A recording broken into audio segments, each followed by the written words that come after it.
Okay. Oh, Are we good, Mr. Chin?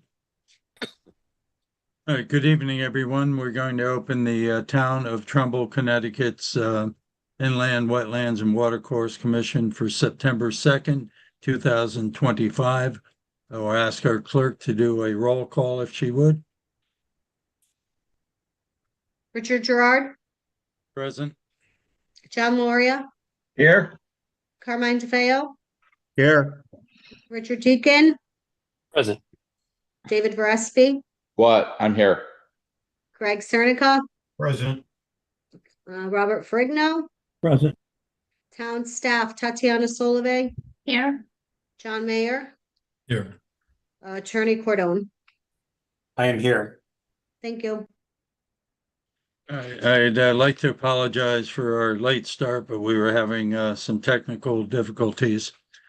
But I will ask our town attorney to give us the legal aspect of doing a Zoom meeting, if he would. Sure, Mr. Chairman. My name is James Cordone. I'm one of the town attorneys for the town of Trumbull. And tonight's meeting is being conducted pursuant to Connecticut law by video conference and teleconference, by the telephone and or the internet.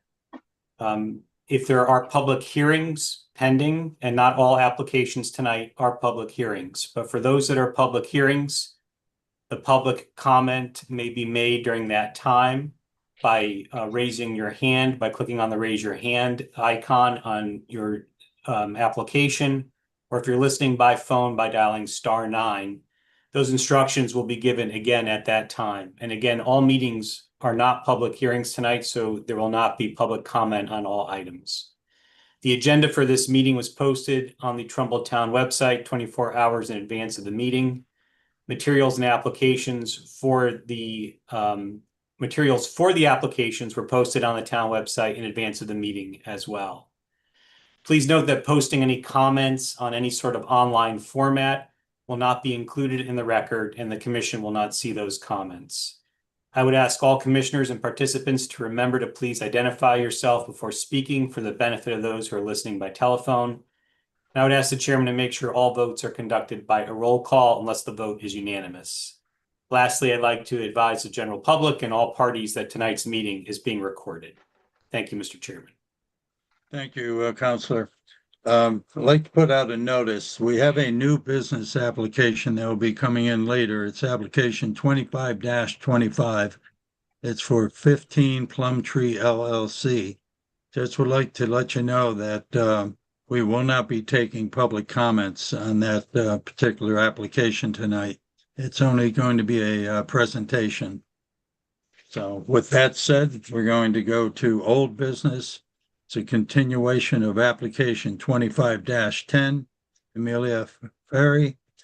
It's a permit approval to legalize existing improvements for retaining wall location, topographical contour changes, proposed underground infiltration system location, and new rear deck within a regulated area at 6 Sycamore Street, modification of application 21-07. Through the chair. Yes, John. I just want to remind you, I will not be voting on the application 2510 or 11 because I wasn't here for all the meetings. Okay, so, Counselor, is he okay to just sit through it, or should he recuse Yeah, himself? I'll make no comment. No. That's sufficient. It's noted, Mr. Loria, and you will not comment or participate in those applications. Thank you. Yes. Thank you. I always like to get the legal thought on it.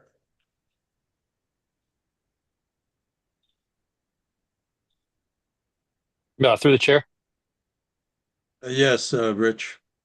Just to clarify, in regards to the comment you just made about 15 Plumtree, the commission can, of course, still later during tonight's meeting, choose to vote to make that a public hearing, and that would be next month. There would be public comment, correct? Right. Okay. Yes. I just wanted to clarify for the listening public that it's not like the public hearing's been completely canceled. It will be Right. voted upon, and they'll have their opportunity next month. Cool. All right. Thank you. Thank you. All right. Now, as to the matter at hand, through the chair as well. All right. They're asking for a continuance on all three applications? Well, the first two were continuances, and we haven't gotten to the Applegate. But we're gonna Not see not what Applegate, I'm happens. sorry. The two Amelia Ferry properties. Yeah, they were continuations. We're gonna find out what's gonna happen tonight. So, all right. Nice. Mr. Chin, I see a WWB. Any idea who that is? Yes. 'Cause I don't see anyone that's here to speak for Mr. Chairman, can you hear us? we can hear you. Okay, we're having some difficulty. We were watching you, you disappeared. And Some we're trying to get some- you back on, but on our video portion. some But would call that luck. yeah, okay. So, Let me, Who as are long we as, speaking with? yes, my name is Attorney Charles Willinger. I am a partner in the law firm of Willinger, and Busey.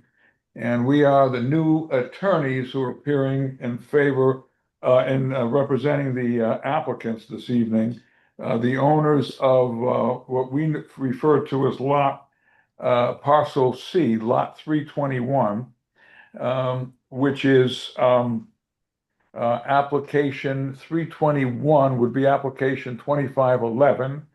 And that's owned by the owner of that lot is Hurd Realty LLC. And we're also representing Fairview Avenue Real Estate LLC. That's the owner of 6 Sycamore Street, parcel B. And that's application 2510. And hopefully you could hear me at least until we get the video back on. I was gonna say, do you want us to move to the next applicant to give you time, or you feel Well, you'll get it done in the next few minutes or so? I hope so. We have our crack, a young attorney that knows more about this stuff than I do. So she's working on it. So let me continue if I can. All right. So So you've taken over for Attorney Rizzio, is my understanding. That's correct. That's All right. correct. So in any event, I had requested, because we're just getting up to snuff kind of, and I had requested from Attorney Cardone a meeting of not just inland wetlands, but also P&Z and ZBA, representatives in building and engineering, because there are a lot of interrelated. Okay. You are now on, by the way, Counselor. Good, thank you, thank you. And that fellow with the I call it champagne hair, but it looks like pretty gray to me. In any event, Jim and I spoke, and from that conversation, I got the distinct understanding that this property has a long contentious history with several of the boards, including, frankly, your commission. So I would ask you this evening, I'm starting from a fresh start, a clean slate, and I would ask you, to the extent that you possibly can, to also approach what we're going to be talking about with a fresh start and a clean slate. And I say that because I think we have the same objectives. We have clients who want to not sell these homes that they want to build. They want to finish building them, and they're going to stay in the family, the Ferry family, I'm sorry. They want to finish the construction. They want to clean up the property and make it a vast improvement to the neighborhood and to the property. It's going to bring in tax revenue to the town.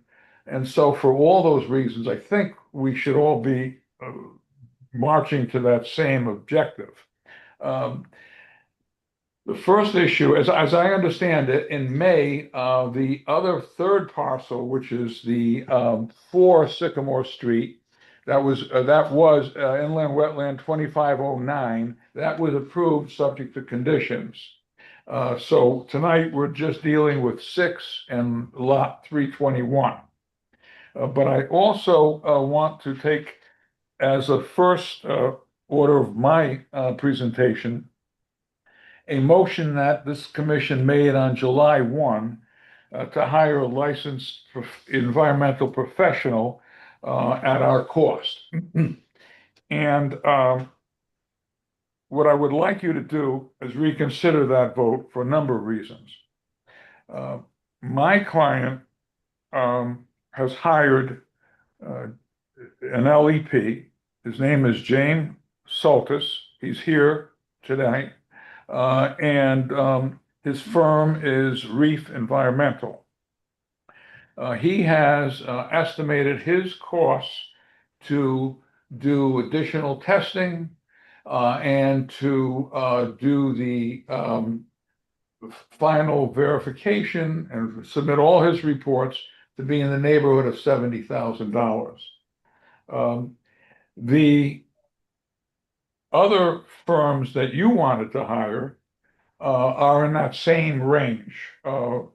They estimated between a low of 32, I think was 32.5, a high of 50, but after you include the actual excavations of additional soil tests and soil testing and soil borings, and if you add the cost of additional lab testing, it's about the same area. And so to have two LEPs engaged in this is, to my way of thinking, fundamentally unfair to my clients. And I say that because of the following. First, we already hired Fairfield Testing Labs. They came to the site. Your assistant engineer, your consultant, Tatia,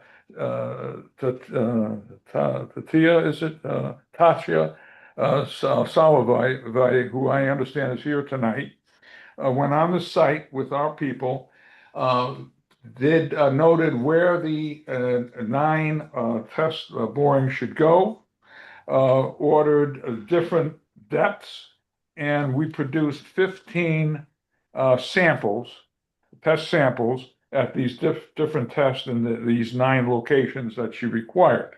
Now, that cost us $24,400, but we cooperated with her, and we want to continue cooperating with this commission and with your assistant engineer.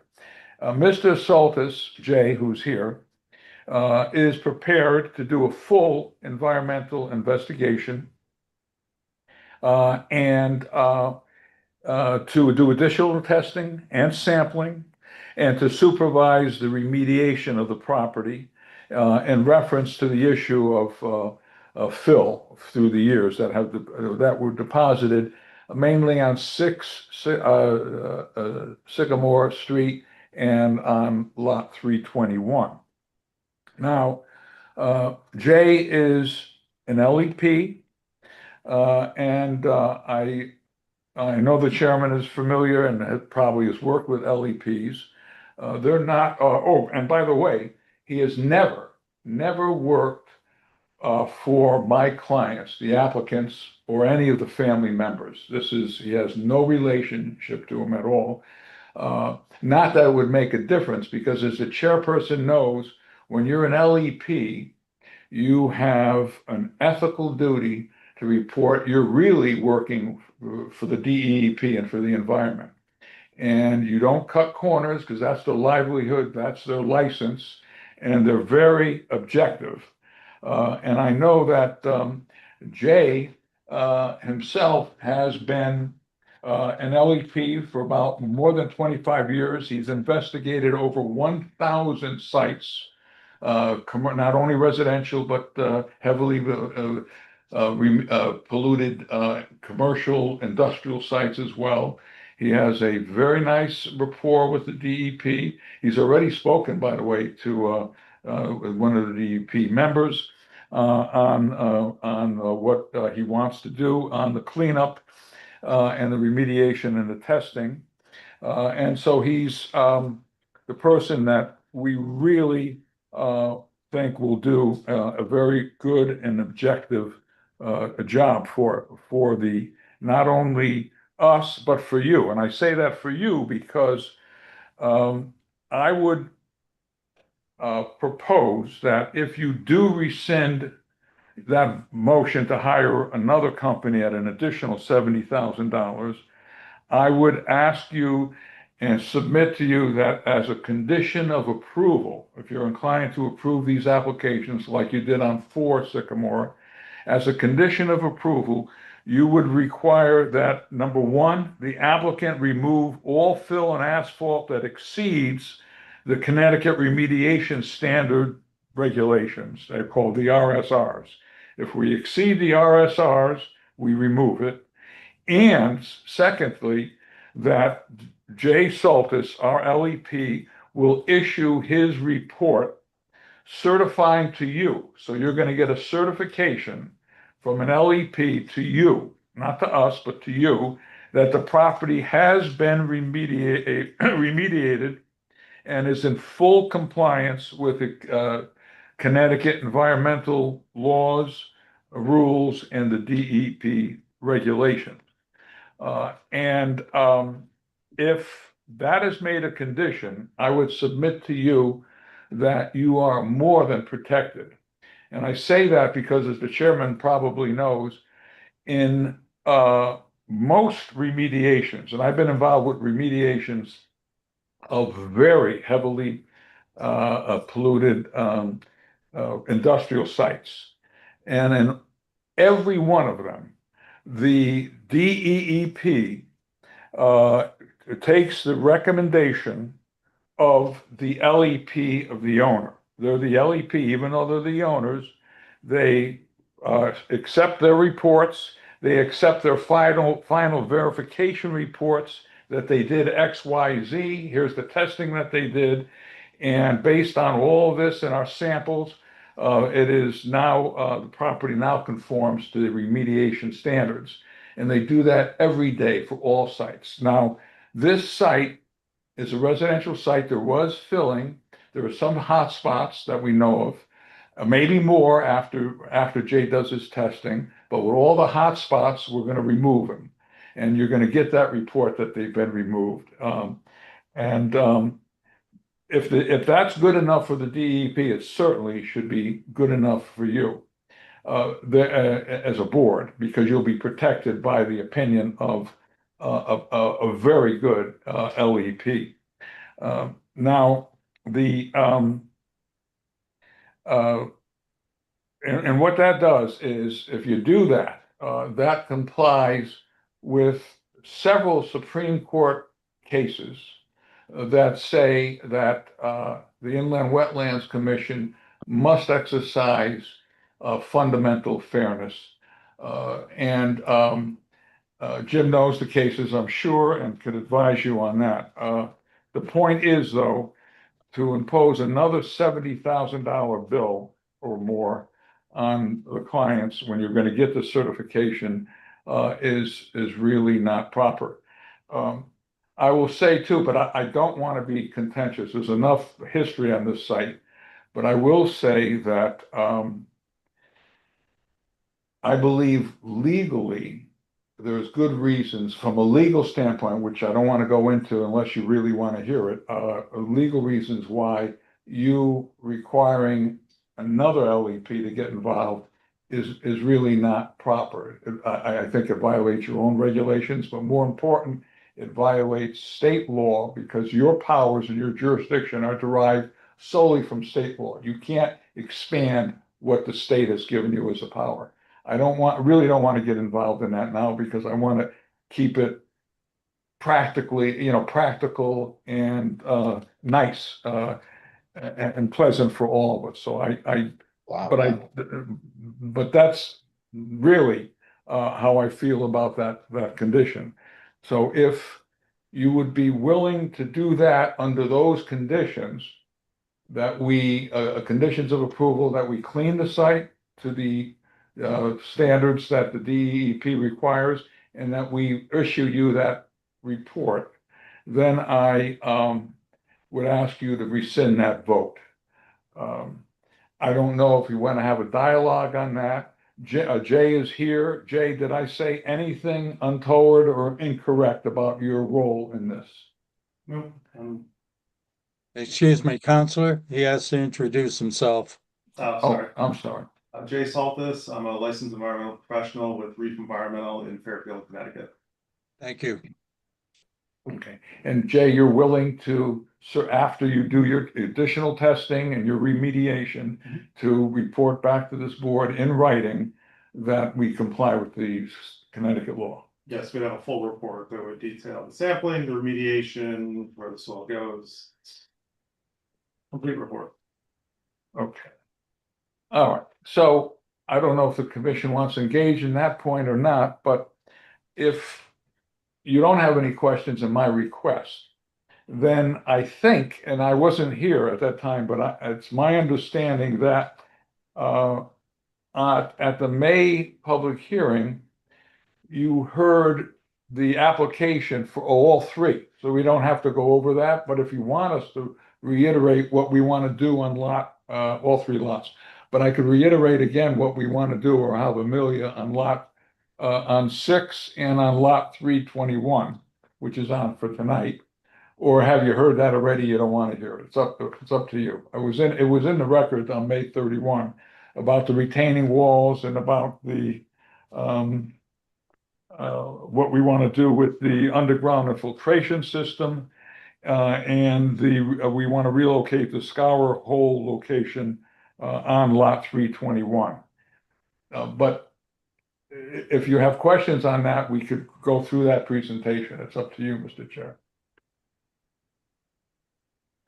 I'd say let's keep moving on here because we've gone through it.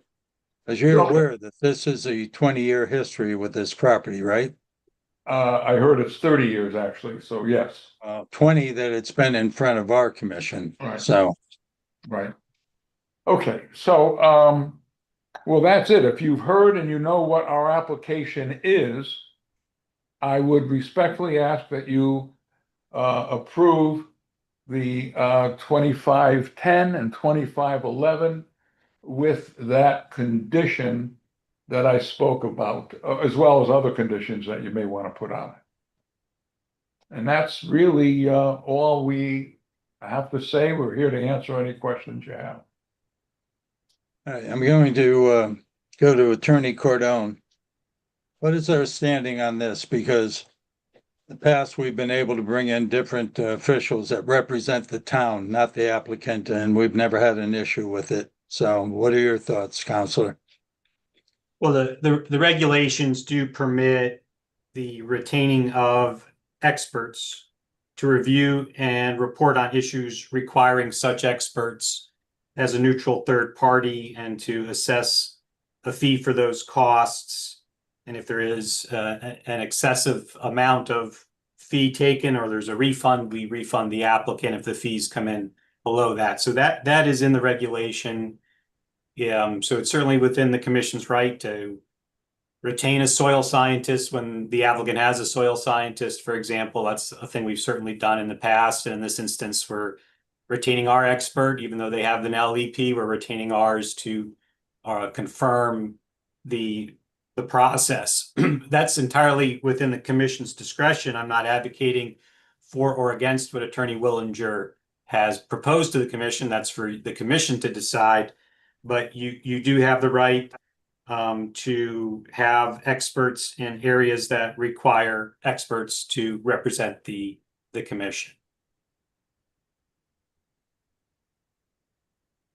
And the important thing is they're working for the town and, not for the applicant. So Well, should I, did you add something to say, Counselor? yes, Mr. Chairman, as typically you would employ your experts to review what the expert of the applicant proposes. In this particular case, we're talking about an LEP, an environmental. And an LEP works as much for you as they do for the DEP, and as they do for the applicant. They're certified. He's not going to lose his license over this. It's a cleanup that's going to be done, and he's going to certify it to you. If you wanted if you really have a need to have a third party look at what he does, I would, even though I don't think it's at all necessary, but I would suggest that you at least limit your expert, hire, not at $70,000, but an expert to review his verification to you, our expert's verification, to review what he's done, to look at his report, and to weigh in on the report. But the scope of what these gentlemen wanted to do for you is go on our property and do testing, and they're not going to do anything different except charge us an extra $70,000 than what our expert is going to be doing. So that is not fundamentally fair, and I would respectfully disagree with Jim. He's a fine attorney, but your experts typically review what our experts do. And in this case, and there's due process arguments as well, to go on the property, we volunteered and we let your assistant engineer point out the places where she wanted to test. And we're not limited to that. We're going to be doing more. If Jay says we should do more, we're going to be doing more testing. So it's frankly, it isn't fundamentally fair to have my client spend another $70,000. It just isn't. And I think that's reversible error. So, I mean, we're trying to be reasonable. We know it's a 20 or 30-year history, but we're here to do the right thing. We really are. All right, Tatiana, do you want to give an overview on this before I go to the commission? Because we've had an extensive amount of dumping through the years on this. Every time we've come to the site, there's new construction debris, different materials. 321 has an unbelievable amount of boulders that were dumped on the side. All of that's going to have to be removed. There's an awful lot of soil that was brought on. That's going to have to be remediated. But give us an overview, if you would, Tatiana. Sure, Mr. Chairman. So these three properties, the three parcels, obviously have extensive history with the Wetlands Commission, and most recent approval was in 2021, where 2 single-family homes were approved with conditions. Unfortunately, the applicant has ignored the conditions and encroached beyond the approved limits of disturbance onto the third lot. Building a 10-foot high retaining wall without any permits, and brought additional over 18 cubic yards of fill that later we found was contaminated. So to Attorney Willinger's point, we've gone above and beyond trying to get additional quotes and keeping the scope of an LEP to a minimum. However, given the history, it is unfortunately may open a door for another violation, because the applicant just continuously ignoring the conditions, the direction of the town, and they're not collaborating. We would love to have an approval that has 2 single-family homes with a CO, and that does not bring these applications back to the commission as it has been in the past 20 years. I also do want to point out that the applicant is not required to retain their own LEP. They're certainly willing, they're welcome to work with the town's third-party LEP. It's supposed to be an independent person, unbiased, and really working with the staff. And to clarify the 70,000, I'm not sure where that number is coming from. The quote that was submitted to the applicant was again in a range of 30,000. There may be additional fees there, it may be less than that. So we'll just have to work it out as the process moves forward with an approvals of DEP. But apart from the environmental contamination, there a lot of issues that the chairman just briefly mentioned that have to be permitted by this Wetlands Commission. So we're trying to move this process along. The last meeting was in July, after which the staff reached out. We got quotes. The applicant asked for additional quote. We obtained another one. So we're trying to do our due diligence and certainly will not overuse the third party's LEP time, make sure their billing hours are appropriate and they only meet the requirement to clean up the remediation. However, you know, the applicant was supposed to pay this fee within, I think the regulations have 10 days. And here we are 2 months later without any progress. So it's just very hard to move the applications along to approval because they still have to go through ZBA and P&Z without any collaboration or cooperation from the applicant. So we need, you know, your help here to get this approved. So if there are any questions, happy to answer them. You know, I'd like to say that I respectfully disagree with you. I mean, you could keep saying the applicant, but the applicant, the person who did the filling is not the applicant anymore because the daughter, the family, the daughter and the wife have taken ownership. We don't want, for obvious reasons, for the past history, we don't want Mr. Ferry involved in this anymore.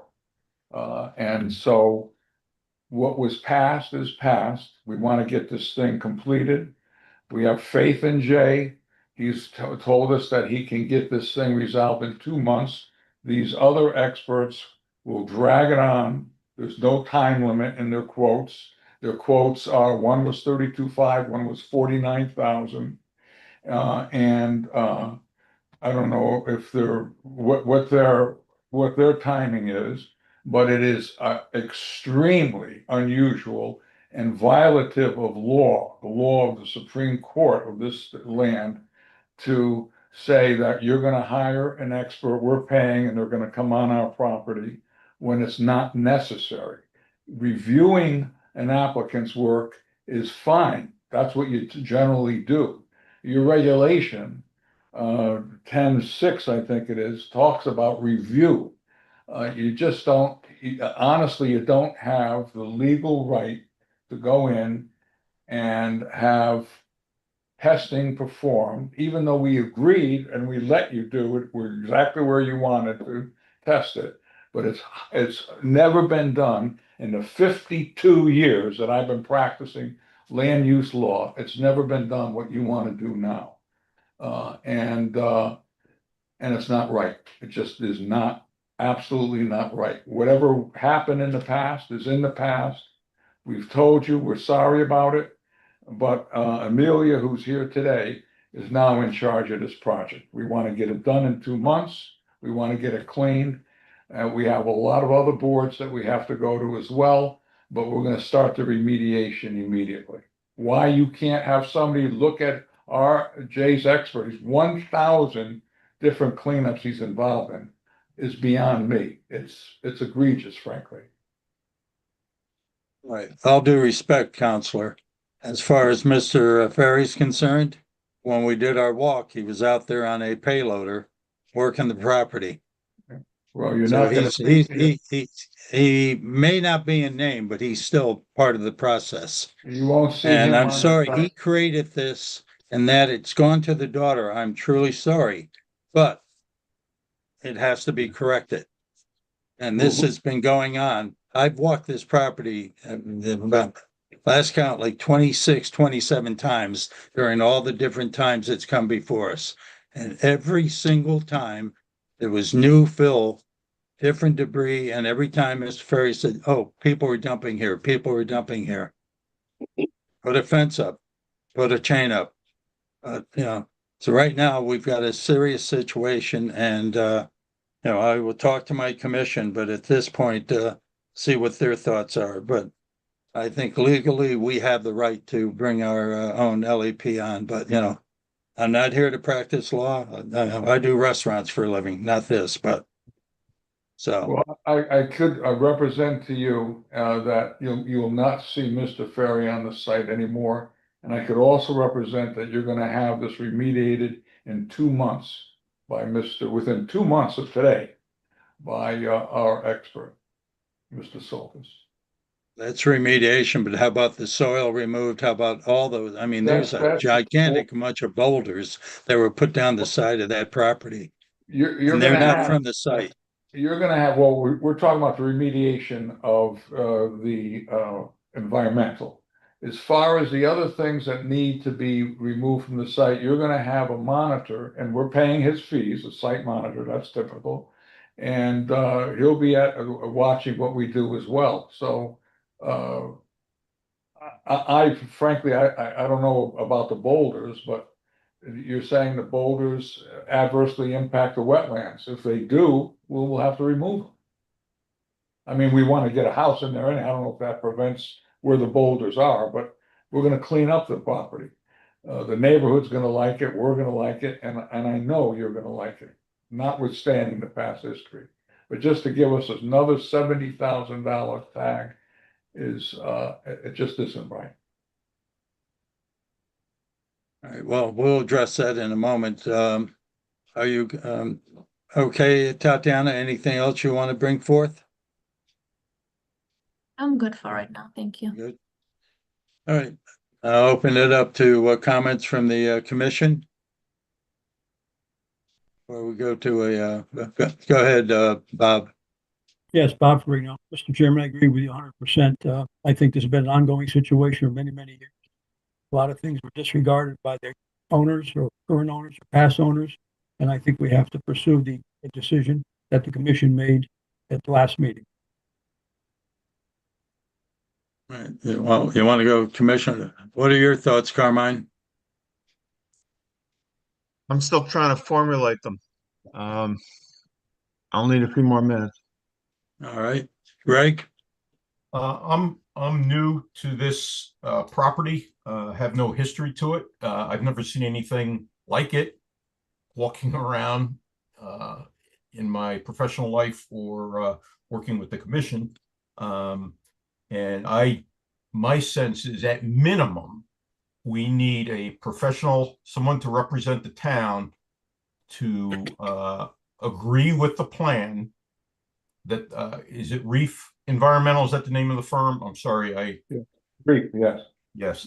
I think we don't want to be in a position where you're submitting, you're convinced that Reef, whatever he does is right. I think we need to get the plan right before anybody starts anything.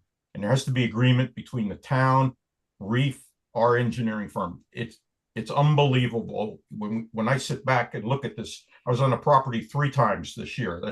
That's it. The work that has to be done there. I think there's going to be a lot of discussion, and just letting Reef Environmental run this on their own. The town has no confidence right now in the Ferry family, and I believe we need at least some representative from the town, a professional, to work with our town engineers and Reef and the Ferry family. That's my opinion. Thank you, Greg. David? Thank you for the opportunity. I agree with you, Mr. Chairman. The owners of this property, whether it be some new LLC that was created to create some false sense of distance between the owners and the current owners, their egregious abuse of the property over the past 20 to 30 years of dumping of who knows what debris over that time, their continued blatant disregard for the rules and regulations of the town of Trumbull, for the other residents of the town of Trumbull, the resolutions of this commission, the findings of this commission. It's egregious, and it is unconscionable, and it should not be allowed to continue. It should not be forgiven. It should not be brushed under the carpet. Everybody knows that whatever findings this commission comes up with, the applicants will most likely ignore. We should not do anything or allow any work on this property to continue until all fines are paid in full and a separate environmental consultant is brought on to both review the proposals and the work that is done, to make sure that, what this commission finds does in fact happen, and it is not continued to be blatantly disregarded and ignored as this applicant and the property owners have done time and time and time again. They have created an environmental disaster out at this property that needs to be addressed and corrected. They have ignored the planning and zoning regulations. They've ignored safety regulations. They've ignored zoning regulations. They've ignored every possible rule and regulation that exists to serve their own self-interests, and it is unacceptable. All right, thank you, David. Rich? I agree with what Mr. Verespi said. I've been on planning and zoning and wetlands for 16 years, and one of my first ever applications was here. And it's consistently been, there's dumping in the town right of way. Let's not forget Sycamore Street is a road. That's not all private property, and there's been construction vehicles parked. There was a boat out there. I mean, I could go down the list. We know what's been there, and I understand that the applicant wants to create a fresh start, and I appreciate that. But I think what had been mentioned also before was that some of the locations that were selected were pretty high in contaminants. I mean, it wasn't just like they just made it over the line. I mean, it was a 10, 20, 30 fold beyond the deep limit. And it's very concerning that an ordinary residential property would have such contaminants. That's not a standard thing one would find on a property. And there's only one way it gets there, and that's dumping.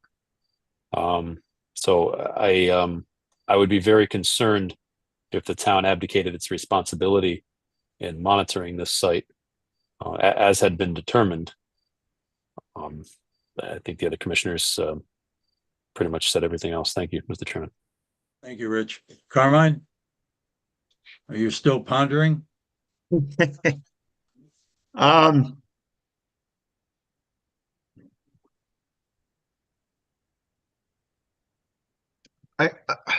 I'm not sure I understood it in July that we would actually hire an LEP to actually perform the work. I thought it was more from a overseeing and making recommendations where test pits are to be done and reviewing the test results to provide assurance to us of the findings and any subsequent remediation.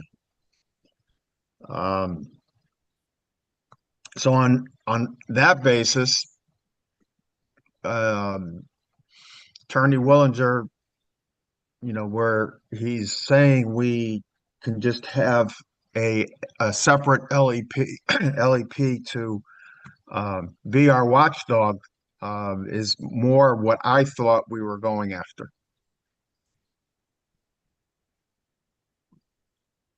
All right, Tatiana, you want to give an overview of all this? Because again, our LEP would choose and decide what's areas to go to and what sites, and possibly under your direction. So, again, it would be my feelings is you protect the town. Not that I'm questioning anybody's integrity, but 20 years we've been dealing with this one, so. Yeah. So the town does not have an LEP on staff, right? So environmental cleanup is kind of outside of our expertise.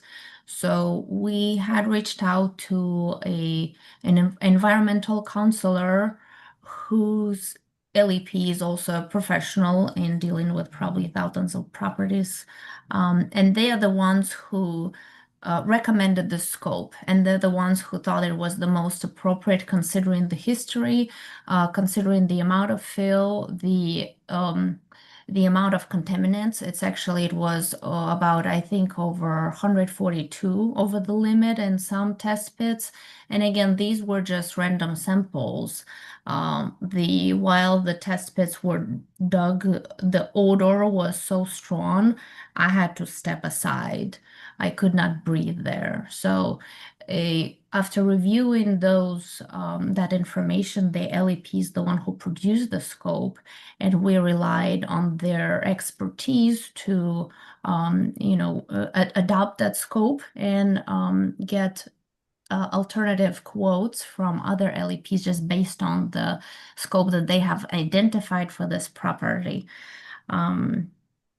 And again, here we are 2 months later. Could have probably done all the testing and had the reporting done,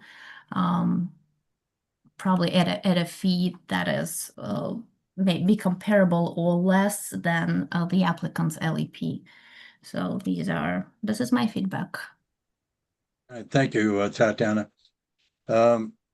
Counselor, Attorney Cordone. Can I just do a roll call through as to whether we keep this in place, or should I do an actual motion again? Well, the commission has made a motion to retain a third-party expert. And so there is no motion before the commission unless one wants it tonight. This is a request of the applicant.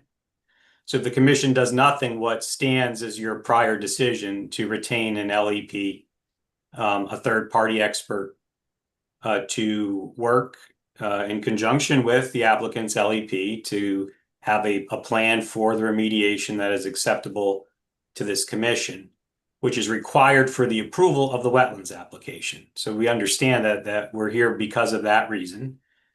So that's what's before the commission. If you do not want to entertain that motion, you don't need to, then the prior action stands.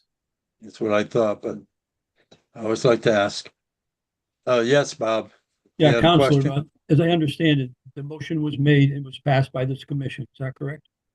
In the prior public hearing, we passed a motion to Yes. accept retain a third-party LEP. So it was talked about, discussed with this commission and agreed, and that was our situation and agreed to before. Okay. Correct. I mean, the scope of work may be something that can be discussed by our LEP once the applicant pays the fee with their LEP, and maybe perhaps that can be something that the experts can then agree upon. We're not here to vote on that necessarily. We're here to retain our expert, or what we already have requested that expert. So the applicant has to date not paid the fee or agreed to that. They asked for an additional quote. There were 3 quotes retained from LEPs that were on our approved list, which was a public bidding process. So that's the process the town followed. So this particular information was discussed by the commission and voted on, passed, correct? That's my understanding. It was a couple months ago, but I believe we did vote to July 1st meeting, yes. yes. Yes, Thank you. thank you. Commissioner Cernica. All right, so at this point, Attorney Cordone, we're staying pat on it. I don't think we can move forward on this until we get our own LEP in place. So we're sort of at a standstill. Am I correct? Well, that's up to the applicant, Attorney Wellinger, tonight. If you would like to, waive the statutory timeframes and have your expert speak with our expert and send in the fee, we can, proceed with the application. This is also a public hearing, I believe, so we do need to allow for public comment if there is any. Yeah. All right, anything else from the commission before I go back to Attorney Willinger? Through the chair. Go ahead, David.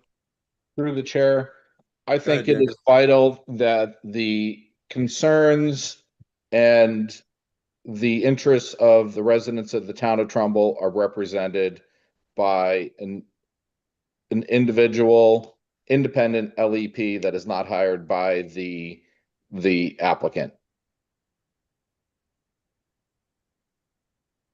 That is my feeling. I agree with you, so. All right, at this point, we'll go back to Attorney Willinger. Well, I hear what the consensus of the board is.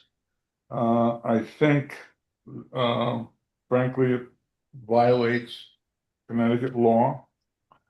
I think David's reaction of talking about zoning violations and so forth is totally immaterial to your decision as an inland wetlands commission. And I also think that the whole idea of an LEP is misunderstood because they work for the DEEP and in this case, the town. Once he certifies, you have a certification. It's like an opinion letter from an attorney.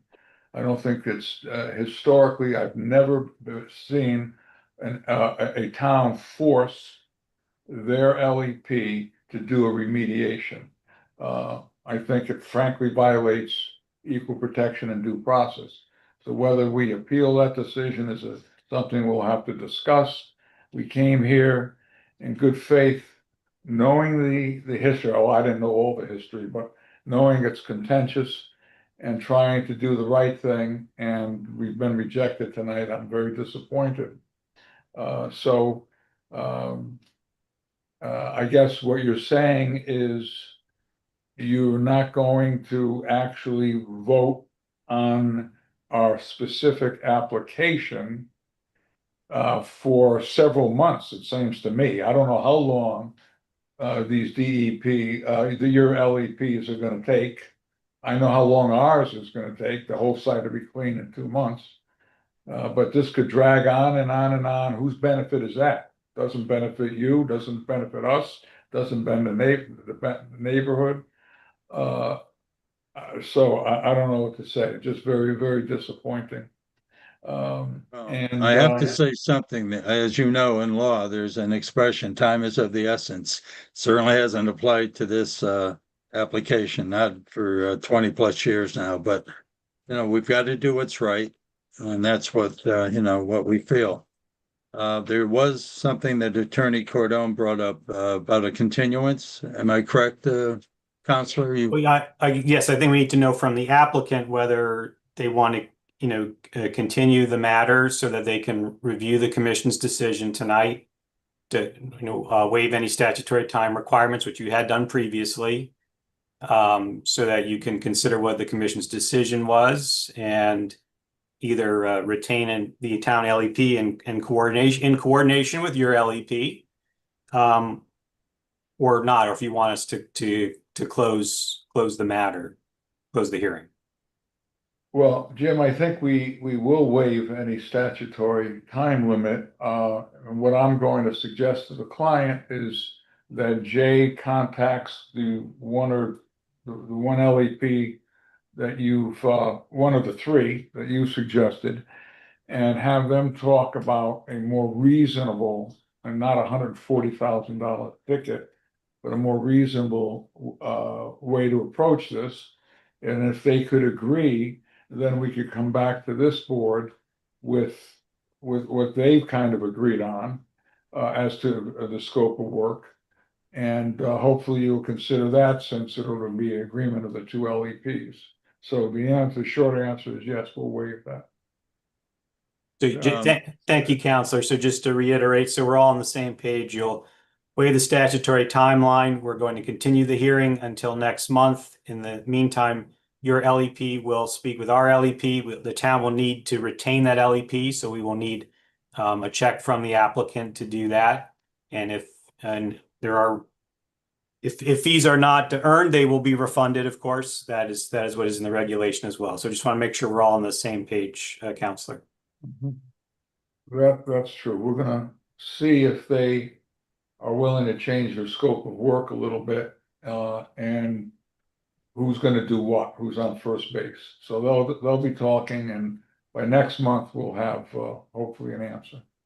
Okay, The town will need to retain one of them, though, Counselor, to work with your applicant to some degree. Understood. Okay, Understood. thank you. Understood that's what your vote was. I understand. Right. Correct. Tatiana, I'm assuming that you're going to want to review this also before it comes to us. Because, we can't be ordering from Chinese menu, one from column A, two from column B. We want to make sure that it's inclusive enough, or that it's covers everything that your concerns and our concerns were. So like I said, I think that entire lot's really got to be tested. Yes. 'Cause through the years, we've just had fill all over the place. So Happy to participate in the meeting with both LEPs once the town is engaged. all right, thank you. All right, Counselor, is there anything else that you wish to bring up or discuss? I think that takes care of it. All right, it is a public hearing. Mr. Chin, do we have anybody that wants to speak for application 25-10 or application 25-11? Amelia Ferry. If there are any members of the public that would like to make a comment, please press the raise hand button at the bottom of your screen or press star 9 if you're on the phone.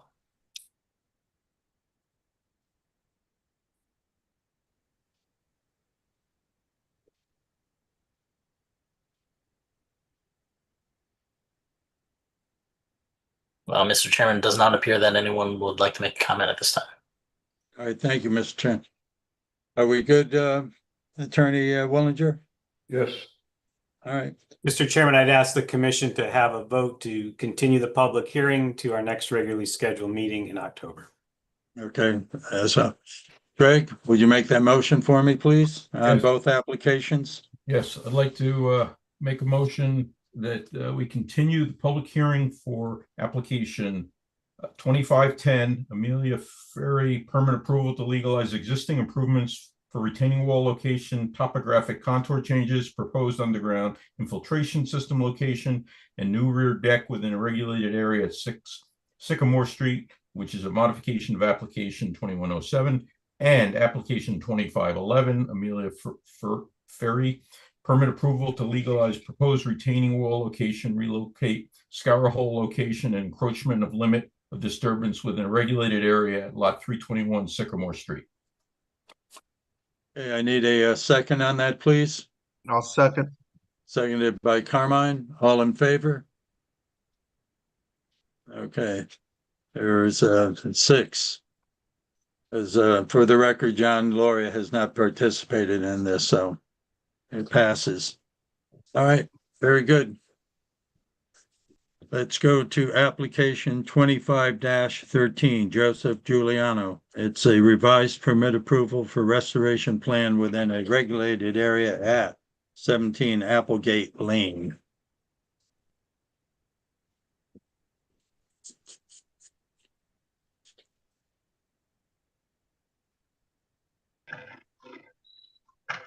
Record, this is Tracy Shalafo. I'm a landscape architect at Tracy Shalafo LLC located in Danbury, Connecticut. I've prepared the restoration plan, as you will be familiar with, that I'm going to present tonight. And you are representing application 25-13 for the record, okay? Yes, 17 Applegate, correct. Right. Thank you. If I may share my screen, I'd like to present the updated restoration plan. And also on this call tonight with me, I have the homeowner, Joseph Giuliano, and also I believe that Manny, I'm sorry, the engineer is on this call as well. I'm not positive about that. Through the chair, if any team members could please raise their hand. There's so many. Thank you. I can promote you guys once you raise your hand.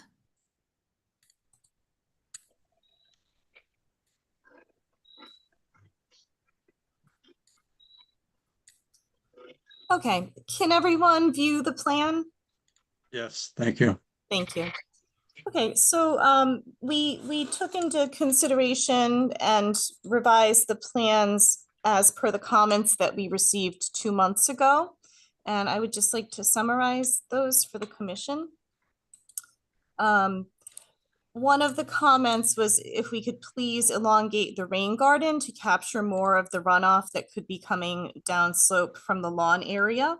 So the shape of the rain garden has changed. It's been recontoured to capture more of that runoff. And additionally, we had spoken about adjusting the limit of lawn line. The previous limit of lawn line from 2016 is here. I'm just going to trace it. It was approximately like this. And as mitigation for the portion of the lawn that the owner's looking to maintain with the arborvitae hedge and the gravel berm, which is helping to stabilize and address the drainage issue here, we are now providing additional enhancement area within the buffer and within the conservation easement / wetland area here. So we now have a line from here connecting to here, which is the proposed edge of lawn. And the area behind these demarcation boulders is not meant to be disturbed. It's meant to be left natural, either through ceasing mowing or seeding it as a native wildflower meadow. The proposed planting plan really has not changed. There are 11 trees proposed, 44 shrubs, and 137 perennials within the rain garden as part of the plant list. And additionally, we showed another stormwater structure, and Manny can speak more to this point. At the southwest edge of the parking, there's now a recharger unit called for to handle runoff that is coming from this driveway. And again, the rain garden will handle any flow from this hillside to the north. The rain garden is approximately 640 square feet in area. And looking at the takeoffs for, if we look at this as mitigation, the ratio for the area that the owner's asking to keep versus what we are, I don't want to say giving back of his lawn, but the area to be kept natural that was previous lawn, it's about 2.34 to 1. But that includes the buffer area of this triangle plus the conservation easement and wetland area. So that area is measured from the 2016 lawn line here and encompasses this entire stippled area basically.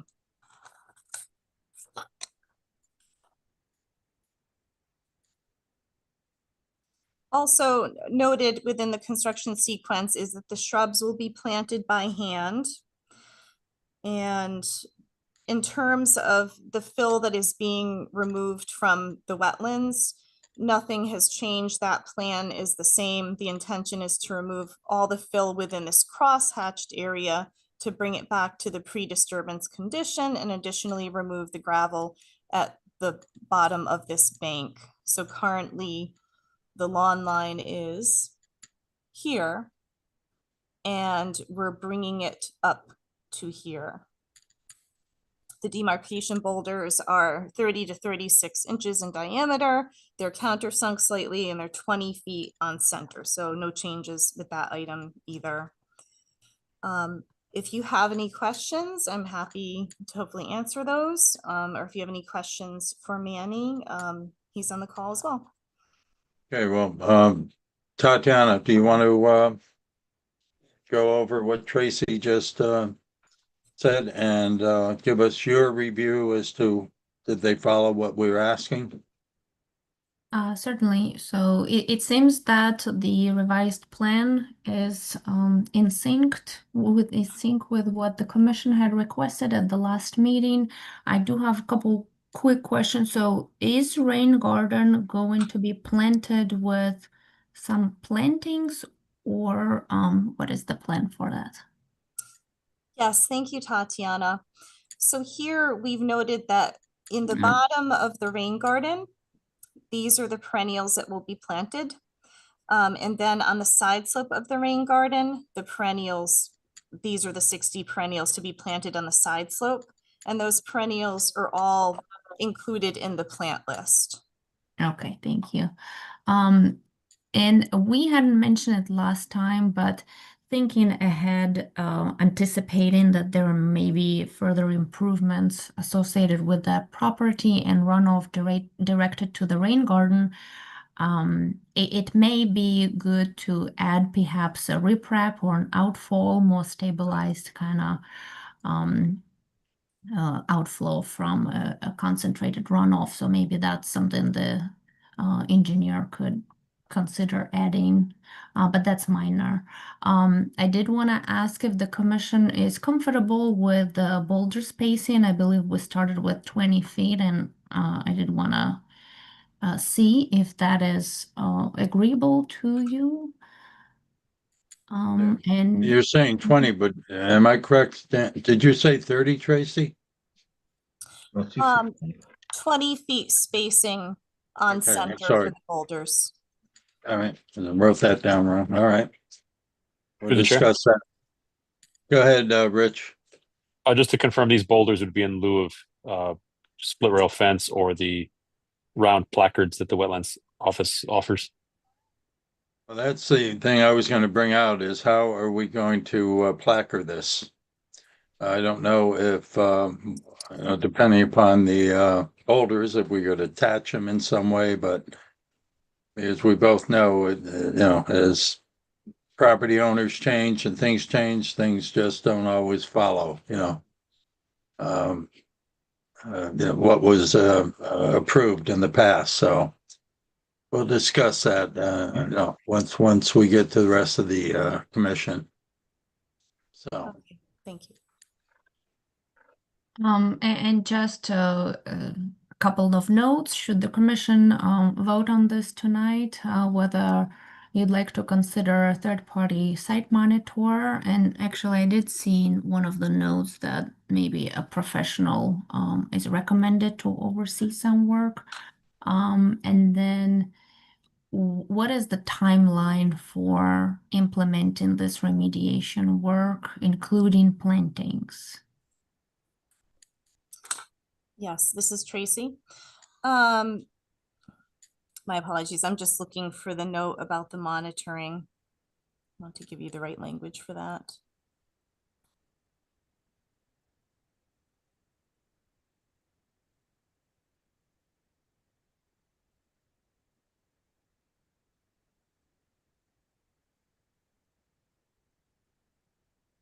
I think it's under the direction, right underneath the Yes. planting schedule. Yep.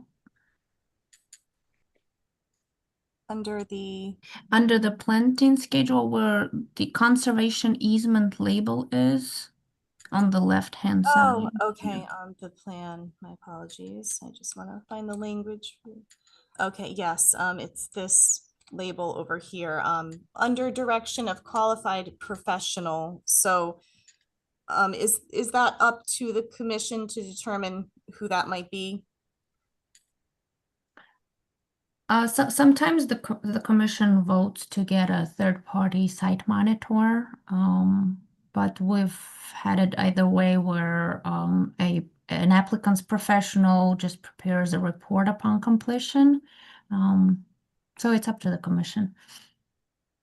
So I think the homeowner's preference would be to have someone on the applicant's team provide that, and we'd be happy to provide that if that's acceptable to the commission. Okay, and do you know about the timeline in terms of when the remediation plan will be implemented and the plantings put in? Yes, we would like to do this as soon as possible. The owner is anxious to remove this fill and plant it now this fall. Okay. That said, we need to make sure we have the contractor lined up. So if this is early September, perhaps by November, if that's feasible, assuming the ground is still workable. But we're open to whatever time frame the commission suggests. I think the commission typically gives about a year actually to put all the plantings in. So Okay. your timeline certainly works. And last thing on my notes is that this is after the fact. You've done a good plan, but this is a violation. So there was a discussion of fine. So that was something that the commission may want to discuss and consider. That's all I have. Mr. Chairman. Basically, that the fine will be discussed and assessed, but not tonight. You have to go over things with the town engineer as to what was done. At this point, I wanted to go to David. David, did you get a chance to review the plantings, and what are your thoughts on the rain garden and the way the rain garden is being done? Will that withstand, or is that just going to, grow over through the years? And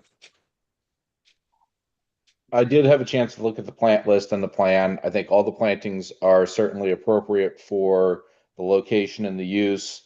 I like the extended configuration of the rain garden as it's going to pick up more of the runoff from the lawn, etc. I do agree with Tatiana in that there probably should be some sort of overflow there that allows the water to escape if we get an extreme event. You want the riprap? I don't know if it needs to necessarily be the riprap, but certainly it's an engineering structure, so I defer to the engineers with regards to that. The boulder spacing, I think, is fine. If you wanted to do little 4x4 posts that are 18 inches tall, that we could put a placard on it, that would be appropriate. And you could do one you could do like 2 or 3 across that entire line. One thing with the maintenance of the meadow areas is they typically should be mown down once in the springtime to help control any invasives or volunteer species that would be, inhibit the meadow area. So I think, an annual maintenance plan of mowing it down once in the spring would certainly be appropriate, and the ability to maintain it to prevent invasives throughout would be very important. Otherwise, I think it's everything that we had talked about on the commission's last meeting. All right, what we've done in the past and we've learned is that we give the applicant 1 year in order to complete this. But how do we protect ourselves to make sure it sustains that, in a year and a half, it's not holding its own? I don't see that. I mean, I see this applicant takes nice, care of his property, but what are your thoughts there? You're our landscape architect, so. Certainly the put something in the motion, or you tell me. Certainly doing the plantings, as Ms. Shalafo had said, doing the plantings this fall would allow them to have a few wet seasons of growth before potentially a dry next summer. So that would be good for the plantings. Otherwise, we're talking about temporary irrigation, which I think is not necessarily needed. So I think getting the plantings in this fall would certainly help with their survivability. All right, thank you as always, David. I'm going to open it up to the rest of the commission before we go to the engineer and the applicant's engineer, rather. Any other comments before we move to the? Nope. Nope. Okay. Tracy, Through if the you want chair. to, Yeah. go ahead, Carmine. As far as the placement of the boulders, I thought from the previous meeting, we were going to be following the conservation easement line, which would mean those 4 on the right to be pulled forward closer to the house. Tatiana, you want to address that for us? I believe there was a discussion between the commission and what the applicant desires, and this appears to be right about where I think that's what I Commission wanted the no more area. I don't know what these 4 stars represent. through the chair. I remember as Tatiana. Go ahead, said, John.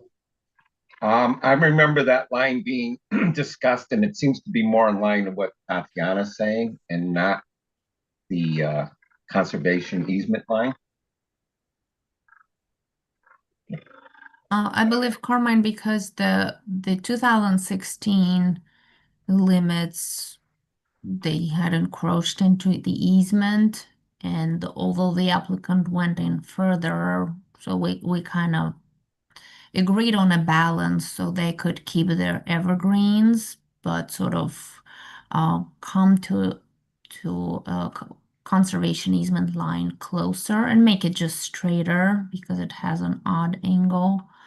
But this discussion actually does create another question whether a new conservation easement line should be recorded in the land records or just leave things be as they are, because we typically require that the rain gardens are recorded on the land records to make sure once the property owners change hands, the rain gardens are not filled in and remain in place.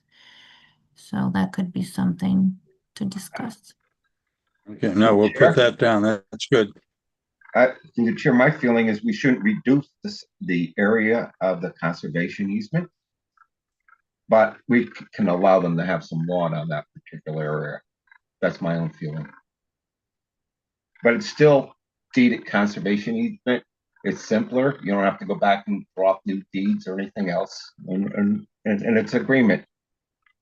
I also think we should have 2 placard signs at least, one at the beginning of the wall and one at the end. If we want to put one in the middle somewhere, that's debatable. Yeah. That would show the meaning of those 2 rocks. When you those rocks, when you see one on the beginning and one at the end, anybody with any common sense would know that that's the demarcation. That's all I have to say. All right, thank you, John. Anyone else before we Through the Yes, chair. Mr. Chairman. To the chair. go ahead, Bob? Yes, I like the idea that Tatiana raised a question about someone overseeing the planting. I think that's a good idea, and I think that in the town's interest, that would be the town's best interest to have someone overseeing the planting. It shouldn't take more than a few days to plant this up, most maybe 7 days. I would think we'd prefer to have someone from the town to oversee it. All right, thank you. All right, Will it be hired privately or someone from the town to oversee it? I'm not sure how that works best. all right, thank you, Bob. Rich, you had a comment? Yeah, just to note that in the past, we've used a condition to help applicants where the commission offers a pretty generous 1-year livability period for any planting. So if they survive the 1 year and then something happens, there's not going to be any type of action taken. It's up to the applicant to replace those, because obviously having dead bushes and trees is not aesthetically pleasing. They're going to want to fix that. Anything that were to not survive the 1 year, they'd be instructed to replant them. Again, I generally think that's to help the applicant, and the applicant, it's in their best interest because, again, they're not going to want to look at dead plants, but that is a standard condition we've used in the past.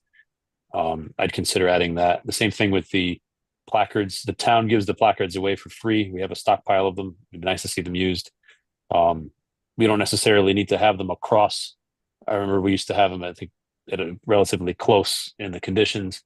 I think Mr. Lawyer said 2 or 3 or 4 of them, just to let anyone, whether it's now or in the future, a private landscaper will know, okay, don't cross that line. You see no mow lines even on Route 8. So 1 or 2 signs in specific areas on each side.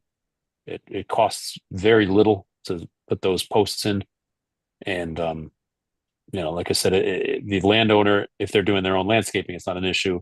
But future landowners or others who are doing private landscaping, very easy to see. You don't cross the line. And to what Mr. Bresby said, allowing them the unlimited access to clear invasives and the annual or semi-annual cleaning to get rid of those so-called volunteer plants that just kind of appear. I think, clearing invasives should be something they have unconditional approval at any time to do. But other than that, that's all. Thank you.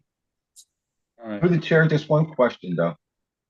Go If we ahead, cut John. this in the fall, does that hurt with pollinators, David? The perennials are oftentimes difficult to do in the fall just because you're planting, some of the perennials are actually dormant by now. So you're planting pots of dirt. So those might be best to go in the spring. But any of the woody plants, the shrubs, the trees should definitely go in the fall. The seeding can be done in the fall as well. No, by that I meant bees, pollination itself. You wanted to cut the meadow instead of letting it grow in the springtime. No, it really doesn't affect the pollinators. If you do it first thing in the spring, like before everything really starts getting active, we're talking like March time frame, it doesn't hurt it. It's pretty standard practice. Okay, thank you. Okay, so they should cut it early in the spring then. Yeah. That's okay, thank you. All right. Anything else from the commissioners before we go to, I believe it's Manny, who's the engineer for the project? I just wanted to make the comment that I think it's a good idea that Tatiana brought up with the rain garden being recorded on the land records. Yep, I agree with you. As I recall, the line that we've got shown on this plan was a compromised line, and it did represent roughly 2.5 to 1 remediation effort, which we thought was fair given what we're talking about here. The original, just there was a refresher, the original conservation easement was not a wetland setback line. It was more of a wetlands line. It was more of a, you can do stuff in here, but it does require review and approval as opposed to, thou cannot do anything here. So everything that they're doing here is certainly within reason, within the verbiage of the conservation easement that was originally recorded. All right, thank you. Anyone else from the commission before we move on to all right, Tracy, you want to bring on your engineer, Manny? Yes, but before we do that, I just wanted to ask the commission if it would be acceptable for me to monitor this work, the fill removal and the installation of the plantings. The homeowner has stated that he would like me to perform those tasks. When we do the motion, we'll talk, among the commissioners to see. Generally, I like an independent party, but, we'll see what the rest want. All right? Okay, thank you. Good evening, Manny Silva from Rose Tizo and Company, representing the applicant. As has been shared, the plan has been modified to have an elongated rain garden, as the commission asked. The rain garden itself has been sized for, not just for an open lawn, but hopefully there will be another application where the landowner has some impervious surfaces here. And that's what this rain garden was sized for. As an additional mitigation measure, we've added a underground gallery system along the spill off here on the driveway as an additional kind of to help mitigate the whole project itself. It was in addition to what would have been required for the rain garden sizing. And this basically system will collect runoff from the existing driveway and collect it in these gallery system, which will collect up to the water quality volume and then some. And then, as the commission and Tatiana has said, once some future application comes in, we'll deal with the overflow requirement or any overflow that would be required, armoring this slope outside of the rain garden, so that if there is another impervious surface here in the future, and that runoff would concentrate here at the rain garden, we would protect the wetland from any erosion going forward. I think it'd be appropriate to present that at a future application if one comes forward. But basically, the plan as it stands right now is to regrade this area, create a kind of a 2-to-1 mitigation, and then this rain garden to collect any runoff. Again, the rain garden is sized for at 600 cubic feet, which is for any kind of additional impervious that might come out here in the future. It's already sized for that. And then as a additional mitigation measure, we've collecting and increasing the water quality and infiltrating the runoff from the existing driveway, which previously or is today discharging down this leak off and into the wetlands. If there's any questions, I'll be happy to answer them. Tatiana, any comments before I go to the commissioners?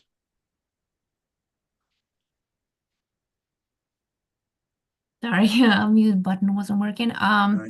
So that's fine. The reprep was my only comment. It's fine that it can be addressed when any new improvements are designed and finalized. It just kind of means, again, disturbing that area. So, but it's fine either way. All right. Comments from the commission? Are we good? All right, Tracy, did you have anyone else, or did you want to sum up, or?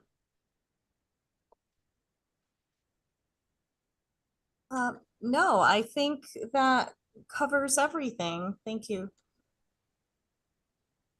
All right, Through the chair, go ahead, Carmine. I believe this is still an open public hearing. Yep, and we haven't gotten to that point yet, so Okay. I've got it down, public. Thank you, Carmine. All right, so we're good on this then? All right, Mr. Chin. Can you see if there's anyone from the public that wishes to speak on application 25-1317 Applegate Lane? Yes, if there are any members of the public who would like to make a comment, please raise your hand by clicking the button at the bottom of your screen and press *9 if you're on the phone. And when I promote you to a panelist, you need to accept it to be moved into the room.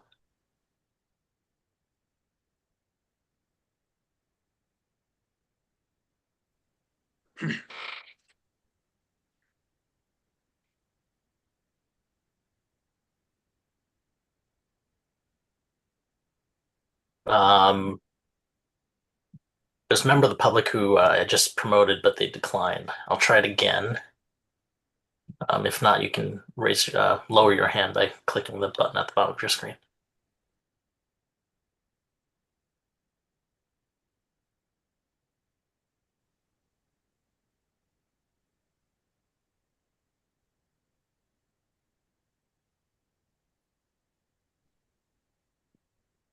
Okay, I guess I'll lower your hand, and if you'd like to make a comment, just press raise hand. But other than that, Mr. Chairman, does not look like there are any members of the public making a comment. All right, so we're good. You're good then, Tracy? You're muted. You're still muted. Thank you. There you go. I just wanted to ask, will the commission be voting on this tonight? Yes. Okay, thank you. All right, Counselor. We are going to be assessing a fine on that. How would we put that? Because normally if it's a building, we tie it to the CO. What would we be doing with this one? I think it would just as a condition of approval that the applicant will pay any fines assessed by the wetland agent for the violation. All right, thank you as always. No problem.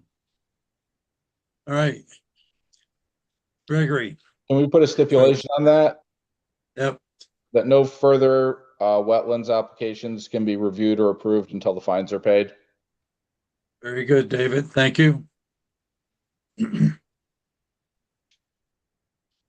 we're giving Greg a moment to catch up here. All right, let's give it a run here. And Mr. we, Chairman, can just have a motion to close the public hearing? So moved. All right, seconded by I'll second. Carmine, all in favor? Mr. Chairman, before Mr. Cernica begins the motion, do you know the approximate amount that this applicant's fines are, what range? Oh, be reasonable. We have to sit down with the town engineer and we'll assess it. So, all Okay. right. All right, so if we can get a motion to approve as submitted with the following conditions, when you get a moment there. Sure. I'd like to make a motion to approve application 2513. The revised permit approval for restoration plan within a regulated area at 17 Applegate Lane.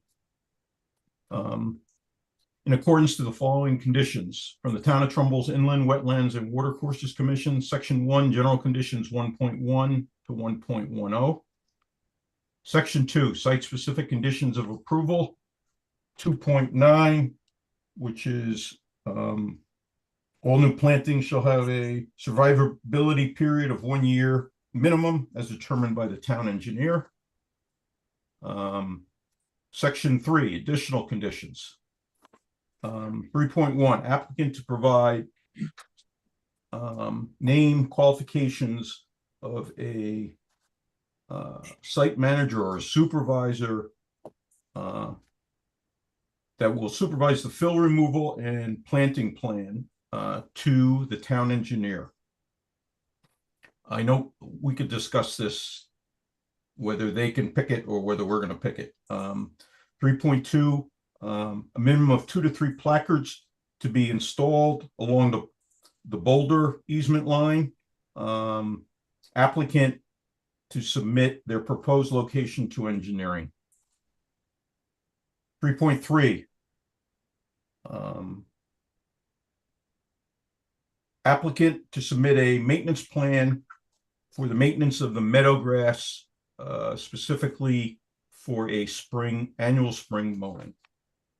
3.4, new conservation easement, line, and rain garden location will be recorded in the Trumbull land records. 3.5, well, this goes back to the whole site manager. Are we going to allow the, is it going to be one person for the planting plan, or we're going to combine the soil removal with the planting plan? I have 2 of them here, 2 kicked around for discussion. I'll leave that as one person for both for now.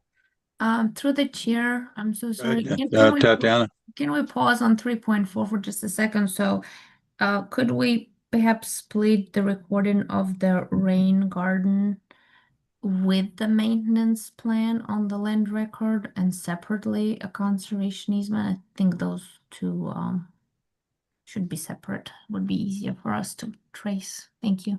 I'm sorry, say that again. You want the...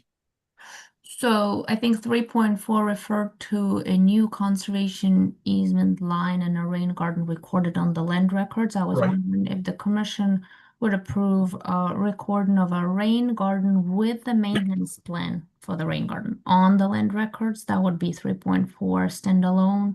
And then whatever the commission wants to do about the conservation easement line, if that could be separate, please. Yeah, I think that needs more discussion. If we're going to change the line for the conservation easement, okay? I'd like to talk about that some more. All right. David, you want to go over the comment you had before about no new submittals or anything before? Yeah, I'm not done. All right. I think it would be 3.6. No further applications or submittals will be accepted until all fines are paid and this application is closed. 3.7 applicant will pay any assessed fine for their violation. That's what I have. Okay, anything we're missing from the commission that you can think of? We're good? Go ahead, Bob. Just a clarification on the planting of supervision of planting, monitoring of that. How's that gonna happen again? I think that's the open issue. The applicant would like to use their person. I don't know historically what we've done on those. We definitely want to watch the soil removal and we want to watch the planting plan. Right? Two separate issues then. What are your thoughts, David? I think it's certainly fine that Ms. Shalafo can be the site monitor for the planting and the soil removal operations. I think that would be fine. You just got a very high recommendation, Tracy. As I put tremendous value on him. I mean, serious. Thank you, David. So if the rest of the commission agrees, then we'll go with that for you. Let's do a quick straw poll on it. I'm a yes. Bob? Yes. Carmine? Yes. Greg? Yes. David? Yes. John? What was the question, Richard? Question is, we're going to allow Tracy to Yes, oversee yes, it for yes, that. yes, Okay. yes. And Rich. Yes. Okay, very good.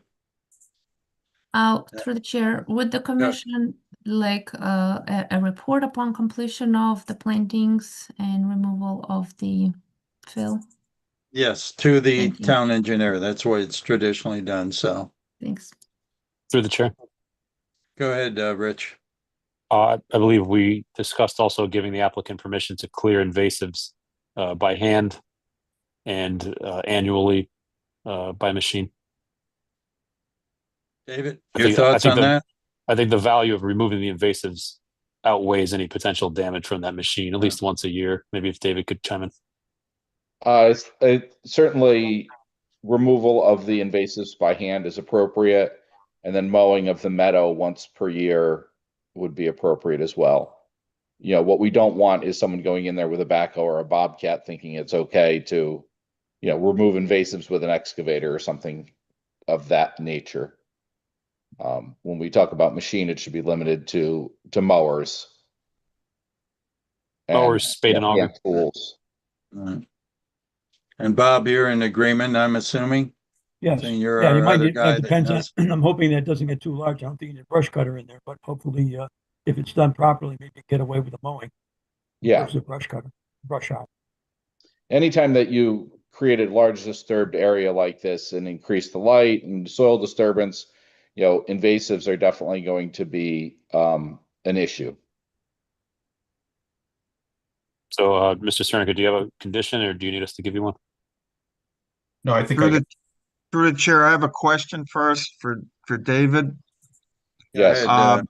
Is it possible that we should authorize that they can do a fall cutting also if they deem it necessary? In my experience with dealing with these, the spring has been sufficient. But Tracy, what has been your experience with the maintenance of these meadow areas?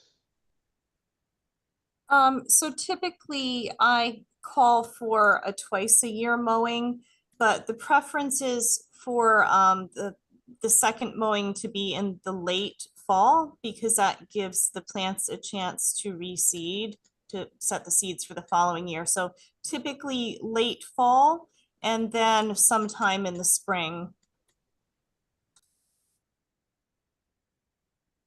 All right, any other comments before we move on the motion?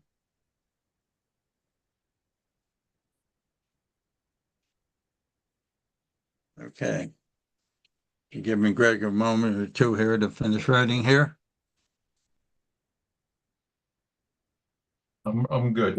We're going with two mowings, fall and spring. Yeah, I mean, the two mowings could be possible. Some of the different perennials hold on to the seeds longer into the winter. And some people find, the seed heads and some of the grasses attractive during the winter. I think it's up to the one or two mowings would be acceptable. I don't think we need to prescribe it. I think it's one or two. Okay. What we don't want is someone going out there thinking they can mow it every week and turn it back into lawn. Essentially, maybe we should say no summer mowing. I don't think that's necessary. Okay. All right, I just realized when we made the motion, I need a second on it. I'm not sure I got a second. So, okay, Bob is seconding it. Okay. So as the motion was made, all those in agreement, I'll do a verbal. Wait, hold on. Mr. Cernica is still reading the talk list. about the land area of the easement. And Greg's still going to I'm read sorry, it. John. Go ahead. He's still going to read Okay. the final condition. All right.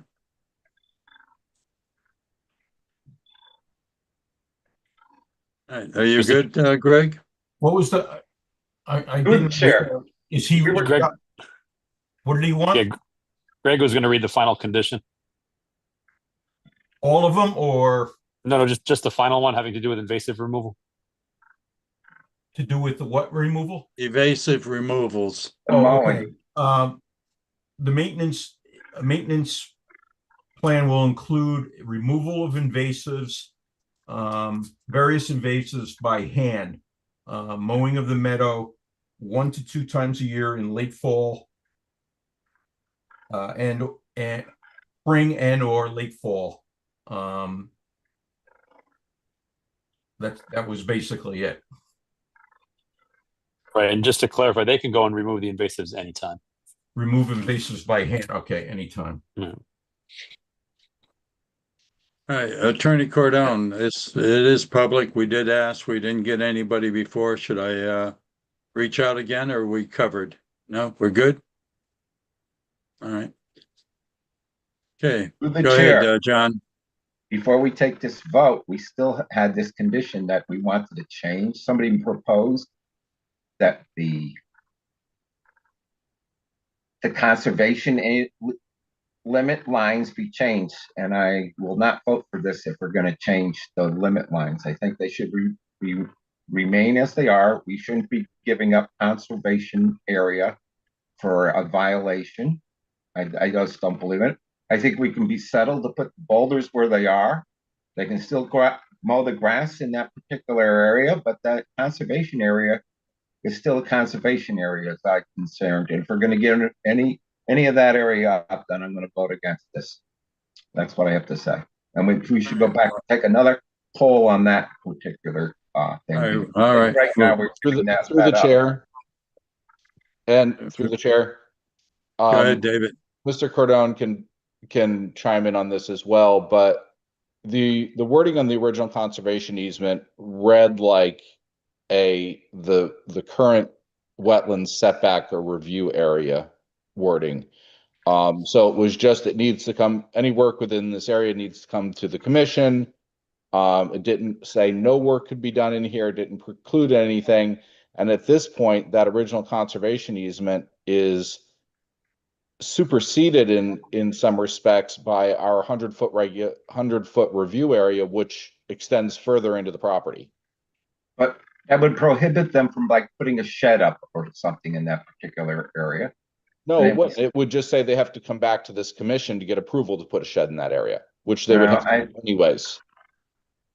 Why do we need I don't think it needs to be changed, but I think it's.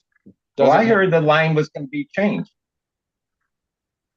I don't think the line was supposed to be changed. I think we were just. I heard Tatiana's recommendation, and I think the way Greg reported, a new line was going to be drawn. I think if I may, Mr. Chairman. Go ahead. I was just going to ask for your help on this. I think if Mr. Cernica would just withdraw the condition that we modify the conservation easement that should satisfy it, because I think, correct me if I'm wrong, Ms. Sullivan, that is sufficient in the circumstance. That's Yeah, correct. we I still- wasn't recommending changing the conservation easement. Thank you. I think we're all saying the same thing, just in different ways, and it's just gotten confusing. Okay. So I think Commissioner Verespi is correct. Everything's going to come back before this commission, conservation easement or wetlands regardless. So we do not need to modify the conservation line. Yep, just leave it where it is. Thank you. Thank you. Mr. Cernko, will you withdraw that? Yes. Okay. You want that official? No, you can just say you're withdrawing that condition. So, Mr. Chairman, I think we need a second unless there's any further discussion on the conditions, and then you can proceed to a vote. Okay, our second was Bob before. You want a second again, Bob? Okay, Sure. Bob has seconded. All right, we'll bring this to a verbal vote on the motion that's before us. I'm a yes. Bob? Yes. Carmine? Yes. Gregory? Yes. David? Yes. John? Yes. And Rich? Yes. Okay, so it passes. Good luck. Thank you. Thank you all. All right. Very much All right. appreciated. Okay, I need a motion to close old business. So moved. Seconded second by? that. I'll Okay, second. seconded by John. Okay, all in favor? Aye. Unanimous. All right, very good. All right, we're going to new business, application 25-25, 15 Plum Tree LLC. Permit approval to construct a 3-story apartment building and 9 attached townhouses, a retaining wall, subsurface stormwater detention system, level spreader, sidewalks, and storm drainage within a regulated area at 5 and 15 Plum Tree Lane. This property is right next to Easton, and it will be part of their development, is my understanding. So let's see who is here to speak for them.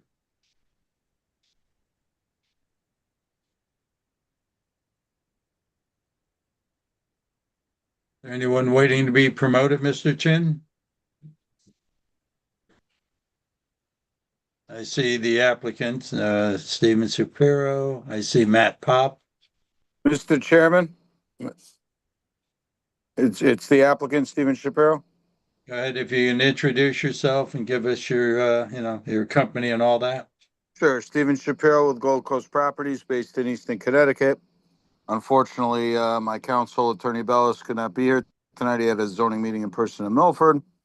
I do have Matt Pop, Michael, our engineer, and I'm not sure if Bill Kenny's on as well also. Just wanted to say that, we've have all our data, they'll all present. We also have analyzed the potential drainage ditch, which was a point of contention that comes down the road, and in its current status could allow pollutants that would leak out of automobiles and the like to flood into the river. We actually want to improve the current conditions with that, and you'll see that from our experts. So that's basically the long and the short of it. And lastly, I'd just like to state, and when we presented Easton as well, this was into the record. We have consulted with Trout Unlimited as well. We know Mill River is a very sensitive river. And with all the engineering that we've done, they have given a favorable opinion on our plan. So I will be quiet now and let my expert speak. Thank you. Okay, I'm sorry, you said you consulted with who, Unlimited or Limit? Trout Unlimited, Mr. Chairman. All right, I'm assuming Matt is going to do the presentation? Yes, sir. And Michael, our engineer, is on as well. So they will do their thing. And if you have any questions, please feel free. Thank you very much. All right. Good evening, Matthew Pop, landscape architect, professional wetland scientist with Environmental Land Solutions. We're out of Norwalk. As Stephen noted, I was the landscape architect on a project and wetland scientist. I don't know if we could put up a plan or if you want me to share mine. I'm just trying, You're welcome to share yours. okay. Right, we all see the plan fully, Now we do. Go ahead. right? I'm just, the town, Trumbull, Easton line is right through here. Trumbull is on the bottom of the sheet. Plum Tree Road is through here. The Mill River is up at the top, up through here on the north side of it. The Mill River is all in Easton. There are no wetlands or watercourses in Trumbull. There is one discharge point, which is, let me, I'll zoom in a little bit. Move over. It's right about here. It comes out that the stormwater from the road discharges here, and it flows down through a eroding channel through here. It goes through the site, and if you're out there, you can see there's sediment washed up all throughout here, and it comes down to kind of this low-lying area before reaching the river. It was determined that swale is not an intermittent water course. It doesn't have flow, long enough after a rain event to be defined as an intermittent water course. I think Bill Kenny submitted a letter dated, I think, July 10th regarding that intermittent swale, I would call it, through here.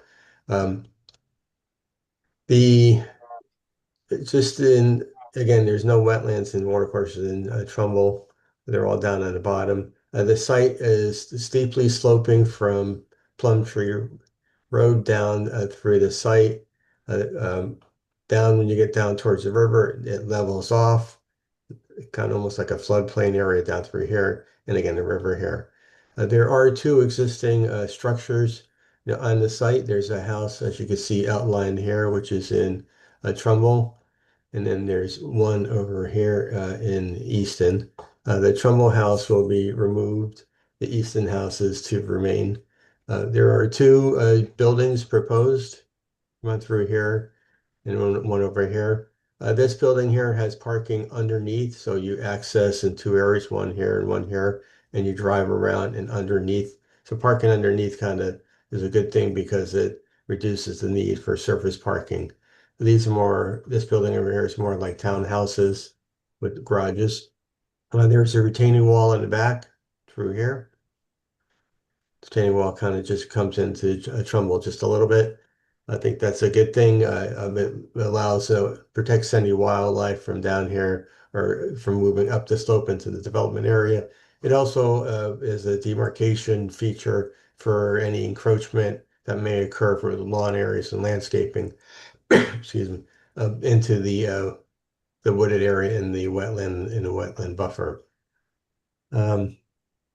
As you can see, this is the landscape plan. We have lots of plantings around up near the development, mainly a lot of shade trees for shading the parking area to reduce thermal pollution, but more importantly, down along the just outside the wetland and a little bit into the wetland, and again, the wetland in Easton, we have habitat plantings. There are some thin areas down through here, which we're adding some trees to improve the habitat. There's an erosion control plan that was done. I think at this point might be good just to go over the drainage right now if Michael is on. Yep, I'm on. Thank you, Matt. For the commission, my name is Michael Lambert, professional engineer with Lambert Civil Design, Office 34 Misty Lane, Monroe. Let's see if I can try to You want me to share stop my sharing? screen now. Matt, you may have to change that over. There we go.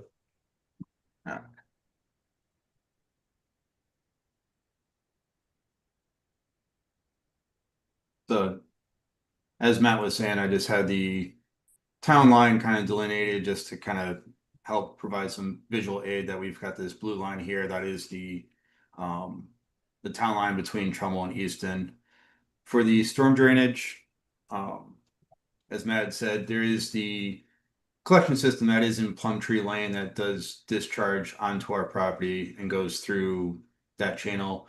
We're picking that storm drainage up from the street that's on our property, being piped into a catch basin and going through a series of manholes that's going to get flowed through the property and out to a level spreader, kind of on the northern end of the property.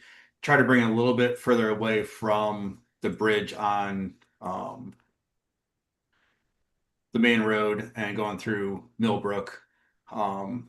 With the series of retaining walls that we do have two kind of low spots that are above 15 Plumtree that will need to have area drains that, because it's just an overland flow, we're going to collect those, put them through the center system and be able to discharge it towards the river without impacting our detention system.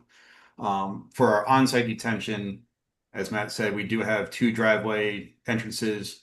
One closer to the intersection has two catch basins, a water quality structure before going into a underground system that's going to be underneath the parking garage. On the north side, we do have another series of catch basins that will get collected, put through its own water quality structure before going into the underground system. The underground system's designed to retain, infiltrate, and then have any high level overflows going out to another collection system that is just picking up the walkways and the rears of these buildings and going to its own separate level spreader system before going into the wetlands. So we have two level spreaders, a much larger one for the town system that's going to get discharged towards the river, essentially just because of there's no detention system that's associated with it, so we have a higher flow that's going off-site. But our on-site detention system has a much lower flow rate that's going out there, so we have a much smaller level spreader system that's being discharged. As I had mentioned, both collection systems going into the underground system both have a water quality structure to provide the temporary suspended solids removals, and then the underground system has a higher low flow orifice, so it is actually detaining the 1.3 inch storm event to meet the water quality standards, as well as the 2-year storm. So I know that's a lot of times the major rivers and as Steve said, the trout company likes to have that 2-year storm try to get detained, so we're not discharging a lot of that hot water that we normally get during the water quality flows or the 2-year storm event. So this system is designed to retain the 2-year flow going off site. And as Matt said, the underground parking, it is going to act as a parking garage. We do have a separate catch basin that's going to be in that parking garage that's going to be associated with a oil water separator, and then that'll tie into the sanitary sewer system that will get discharged back into the street and into the town system in Plumtree Lane. One item that Matt had talked about, just kind of a visual guide of what the property kind of looks at from a cross-section standpoint. So if you're looking at the north end of the site through the 3-floor apartment building, we kind of have this yellow line right here that I highlighted for the existing grade. So Plumtree Lane is up in this area. The river is down to the right-hand side. We have a retaining wall that will go up, a little flat area for a walkway. We've got our garage floor just above that. Below it is our underground detention system. Above that is our 3 floors for the apartments. And then to the left side of the screen is the walkway, driveway, exterior parking areas, and then Plumtree Lane will be further up a little bit higher around the 190 elevation, I believe. but this would cover the storm drainage. I believe that would cover our presentation unless Matt or Steve have anything else to add. I think that was it for now. Again, the wetland is in Easton, and again, there are no inland wetlands in the Trumbull section. And you can see that red line's the 100-foot offset from the wetland.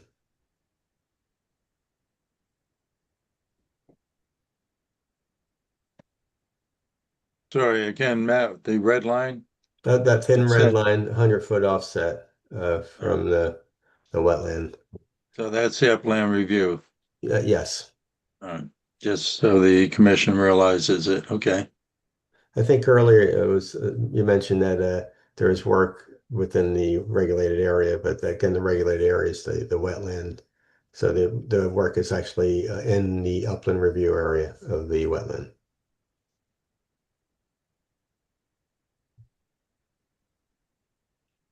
All right. So you're good on your presentation so far? Can we Yes. all right. Through the chair. Before we do that, I want to ask Tatiana to give us her overview. Sorry. All right, thank you. It's getting late, so I'll try to be quick. We will issue a full engineering comment letter to aid our review.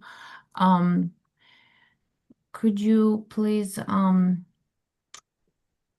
in your pipe capacity calculations, there are runs that are labeled, but they do not correspond with the plans. Could you please make sure the plans have what's written in the report so we can follow it better? Then the level spreader in the very back, how will it be accessed and maintained?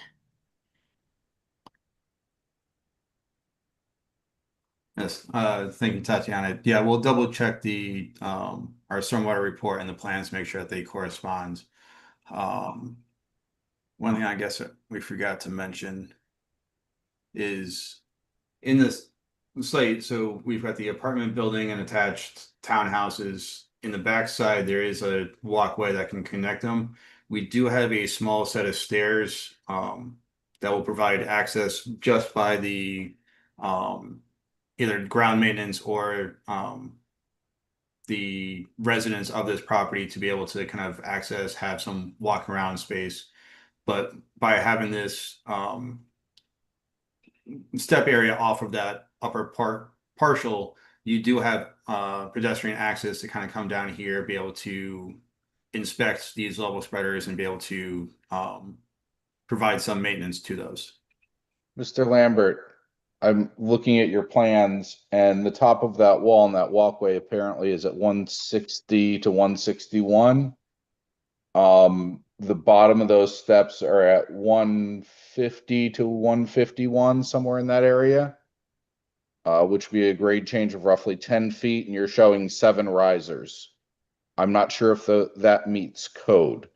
So that stair needs to be reevaluated and relaid out so that it provides an appropriate numbers of steps and reflects an appropriate footprint to make sure that it's still outside of the review area. I know it's nitpicky and it's, but when that's a good comment and a valid point that we'll definitely double check at that location, make sure that we're showing that something that we are going to construct, that it meets all the requirements that we do draw up, and that does get approved by Trumbull and Easton as far as wetlands and then planning and zoning is concerned.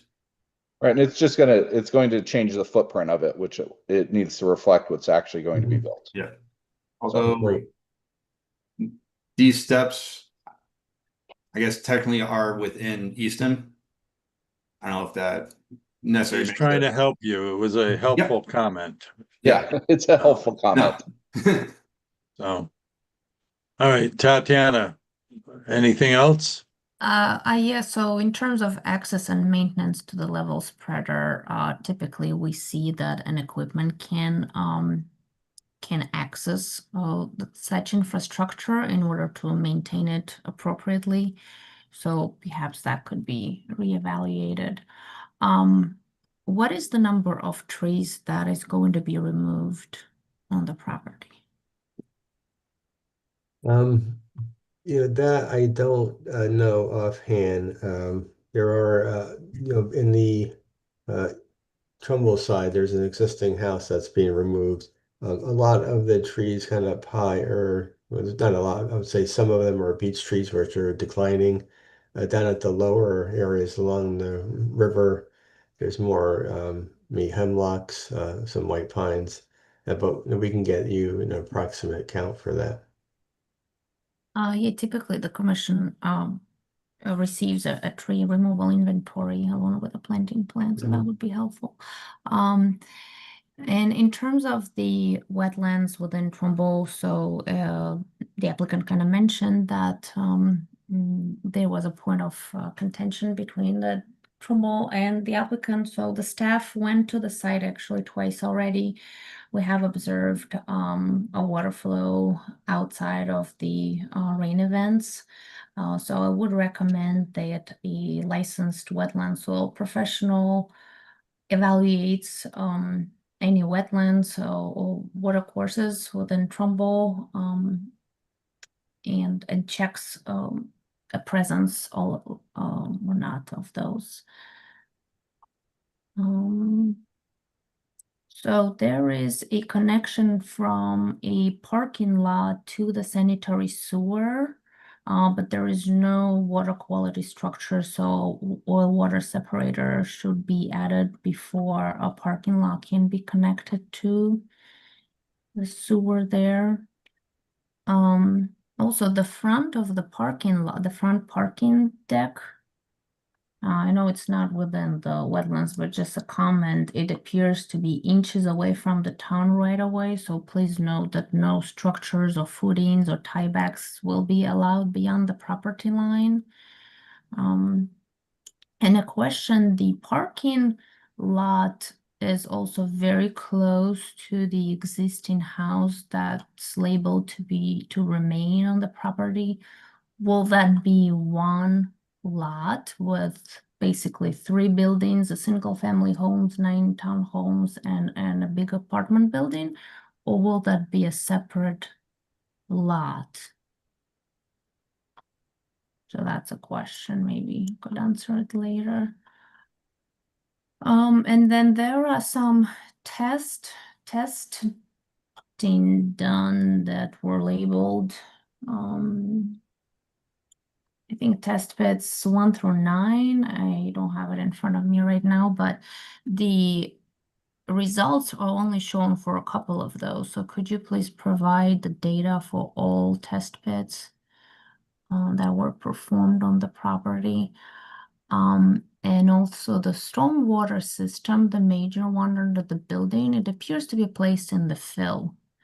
So could you please provide specific of the fill and why that property is so much higher than the existing grade? Basically, everything is in fill. I was just curious whether alternatives were considered to limit the fill and grading and minimize the height of those walls. They appear to be very high. And I think I'll leave it at that. Again, it's getting late. We'll issue a formal review letter. We're just receiving the application tonight. But Okay, back, you mentioned something about wetlands or flagging or something? Yes, so there may be a portion of the wetlands in Trumbull that hasn't been flagged by the applicant, and they said that there is nothing regulated in Trumbull, and we've seen standing You're water. suggesting that we bring in our own soil scientists to flag it and check it out, That's correct. as there's contention. Okay. All right, questions from the commission, and again, please just address what's happening with Trumbull. Go ahead, John. You're muted, John. Mr. Chairman, it's Attorney Cordon. I'm sorry. Oh, go ahead. Go ahead. Jim, go ahead. Then I'm next. Yeah, just reminding the commission that we're accepting the application tonight. You need to make a determination if you're going to conduct a public hearing. Right. And retain a third. Okay. So sorry, I was muted.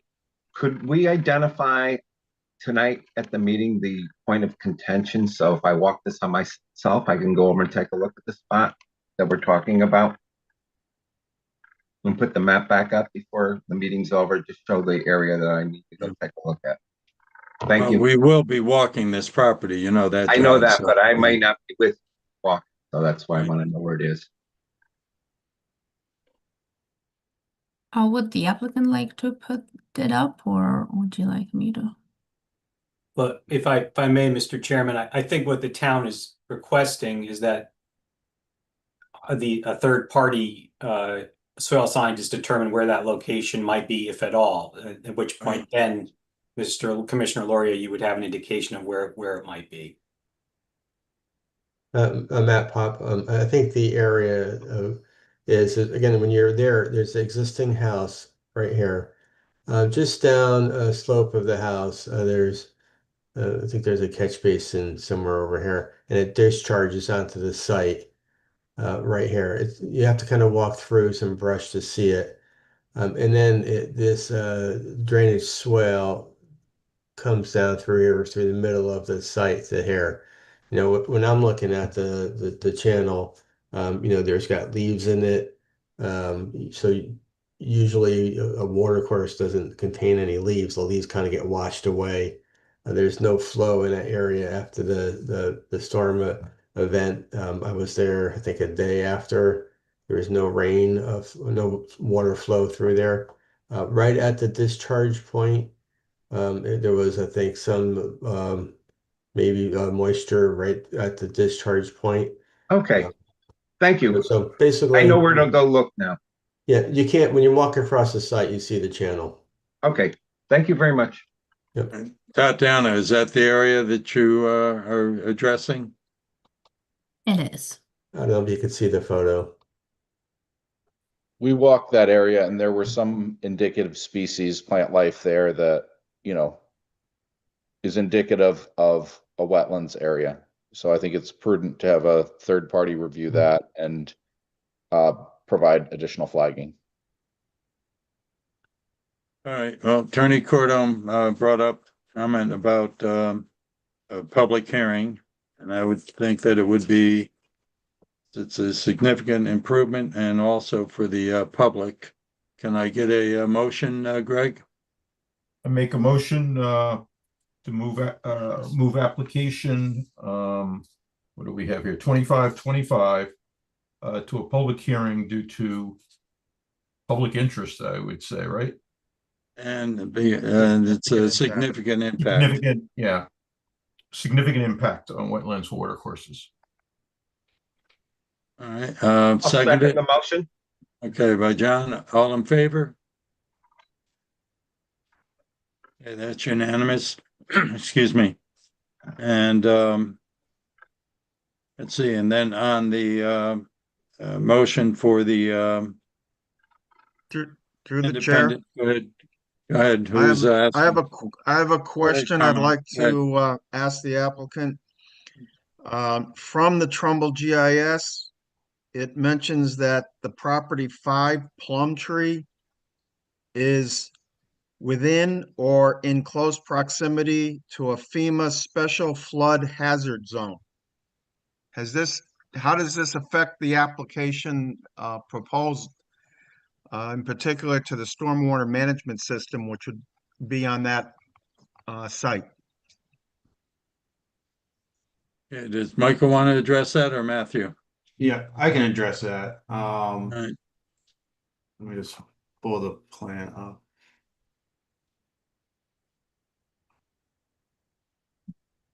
So we do. Let's see.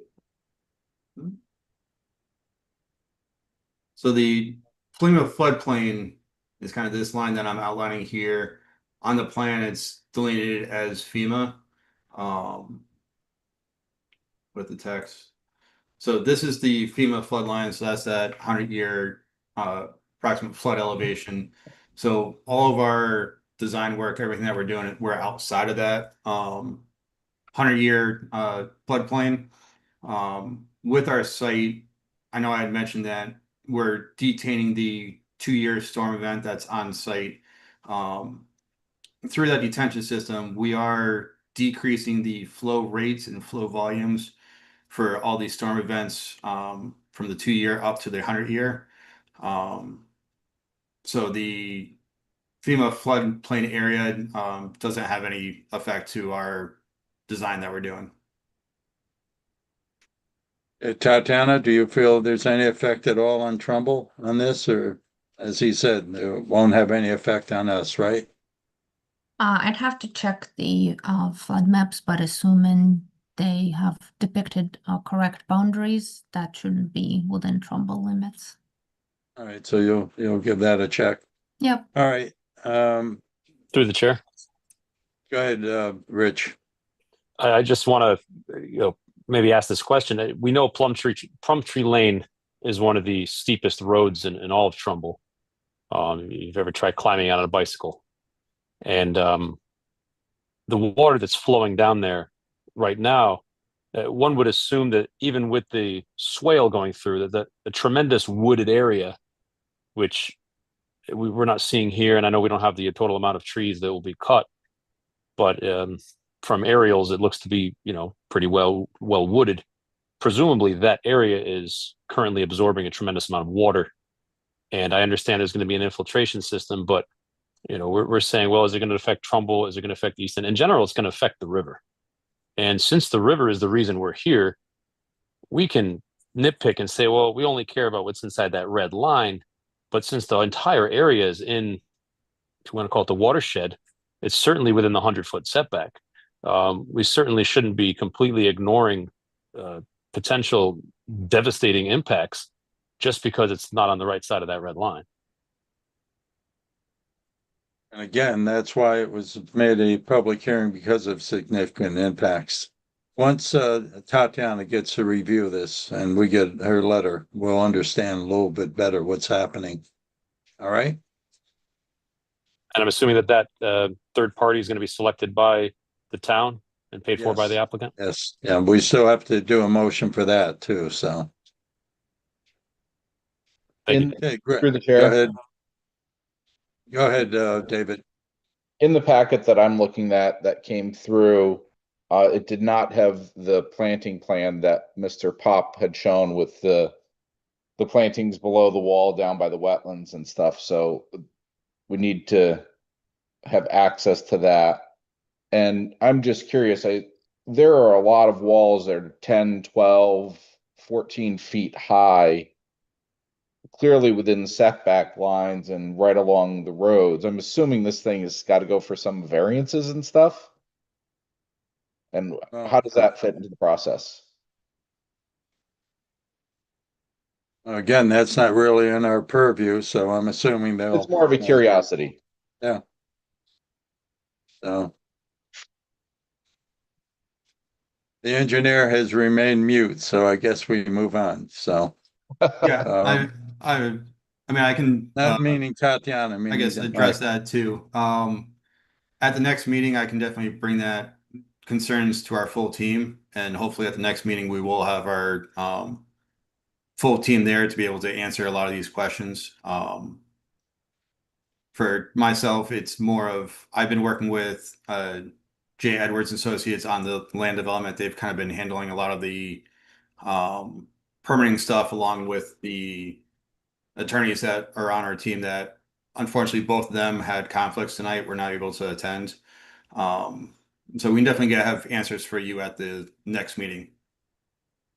All right, thank you. Through the chair. Go ahead, Rich. Also, if we could have a detailed analysis of what trees are planned to be cut down. I believe Tatiana could supply you with a reasonable caliper. That anything above that caliper would be marked, and when the time comes for a field inspection, hopefully we could have those flagged as well. Matt, it's usually 8 inches and above is our standard. So, all right. Mr. Chairman, could I answer the wall question, please?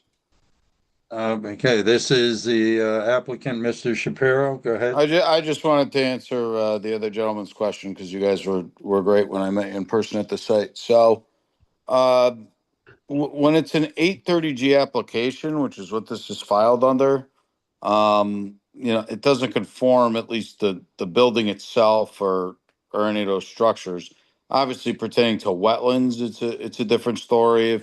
But in terms of the actual regulations of the building, it doesn't conform to any of the Trumbull zoning standards or the Eastern zoning standards, for that matter, if that helps.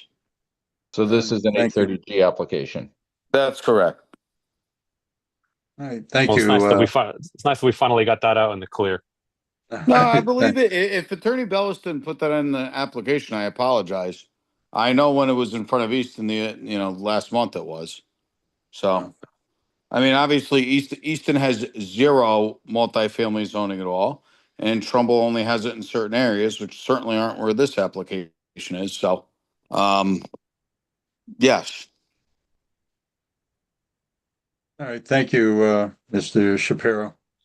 All right, Tatiana, would you give Greg your thoughts on what you want for the independent wetlands scientists, give them the parameters?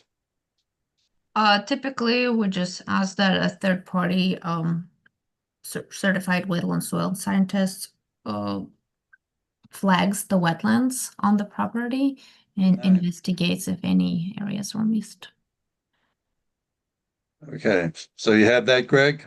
Yeah, I was going to say a proposal to hire a certified third-party soil scientist to evaluate that swale area on the Trumbull side from Plumtree down to the Mill River flood plain and flag any wetland areas, potential wetland areas.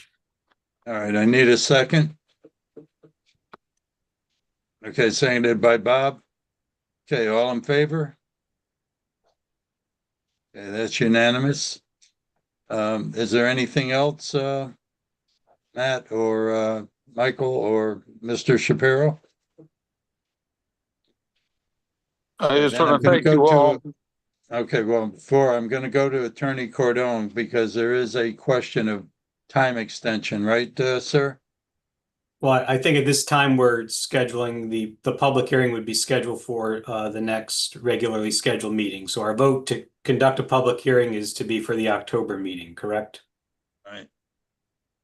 So Through will the we chair. be, who said that? I didn't see through the, okay, what? Go ahead, Rich.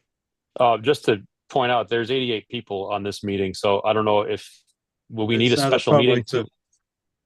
No, but Well, I'm right assuming now there's going to it's- be. I'm assuming a lot of people would show up to the next one. Do you think a special meeting would be warranted? Well, let's see what Tatiana comes up with her notes and stuff. So we'll determine it at that point. So now because of our summer period, we're still good through Colleen. Yes, we're good, Mr. Chairman. Good to conduct a public hearing by the October meeting. Okay, just Commence a double public- checking that. All right. All right. Anything else on this? Are we good? Okay, Through the chair, go ahead, Tatiana. there is a member of the public who raised their hand, so maybe Oh, someone. it isn't a public meeting, so we can't take it yet. So sorry about that. So, Mr. Chairman, just to be clear right now, we're conducting the public hearing at the next regularly scheduled meeting. That is when that will be scheduled for, just for the public to know. I believe that is the October 7th. Thank you, Commissioner. Right. I would suspect that most of these callers are from Easton.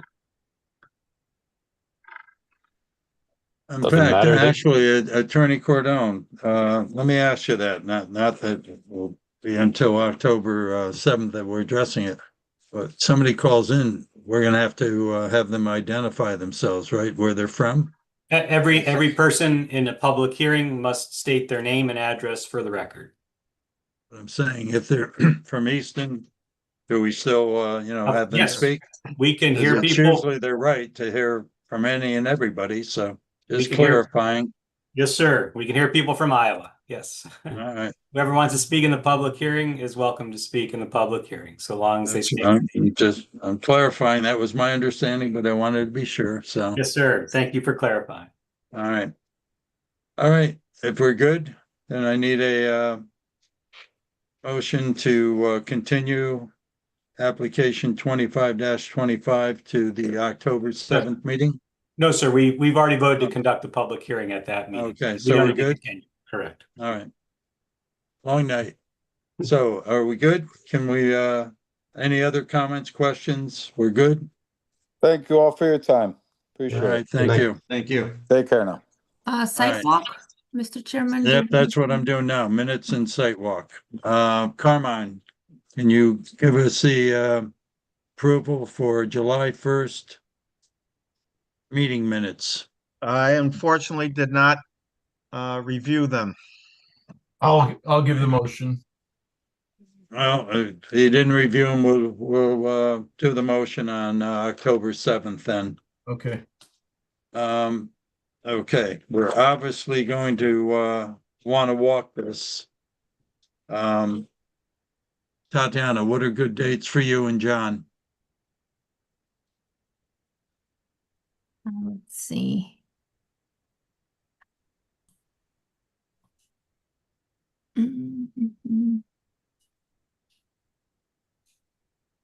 So how is 23rd? Good for you? Good for you? Is that a Thursday? I don't have my schedule. It's Tuesday. Rosh Tuesday? Hashanah, do we, town closed? Oh, we are not closed, but Okay. we can do it on the 22nd, on the 16th if you'd like. So what works for you and John Mayer? I'm good. for 22nd, 23rd is good. Yeah. Mhm. All right, so we'll do it on 23rd. We'll meet at 3 o'clock at the site. Would you like 2 o'clock? You want 2? Okay, we'll do 2. Well, we were trying to avoid the school traffic. Up to you. I'm good with Yeah, 3. that's right. And I'm just adjusting back to that wonderful following the yellow school bus. Are you sure? I think the Trumbull might be closed. Schools might be closed on the 23rd. Oh, really? I have to babysit my granddaughter down in New Jersey that day. It's Rosh Hashanah. Maybe we should not schedule it on that day. Oh, sure. No. All right, let's do the 22nd. Okay. September 23rd, schools are closed. Thank you.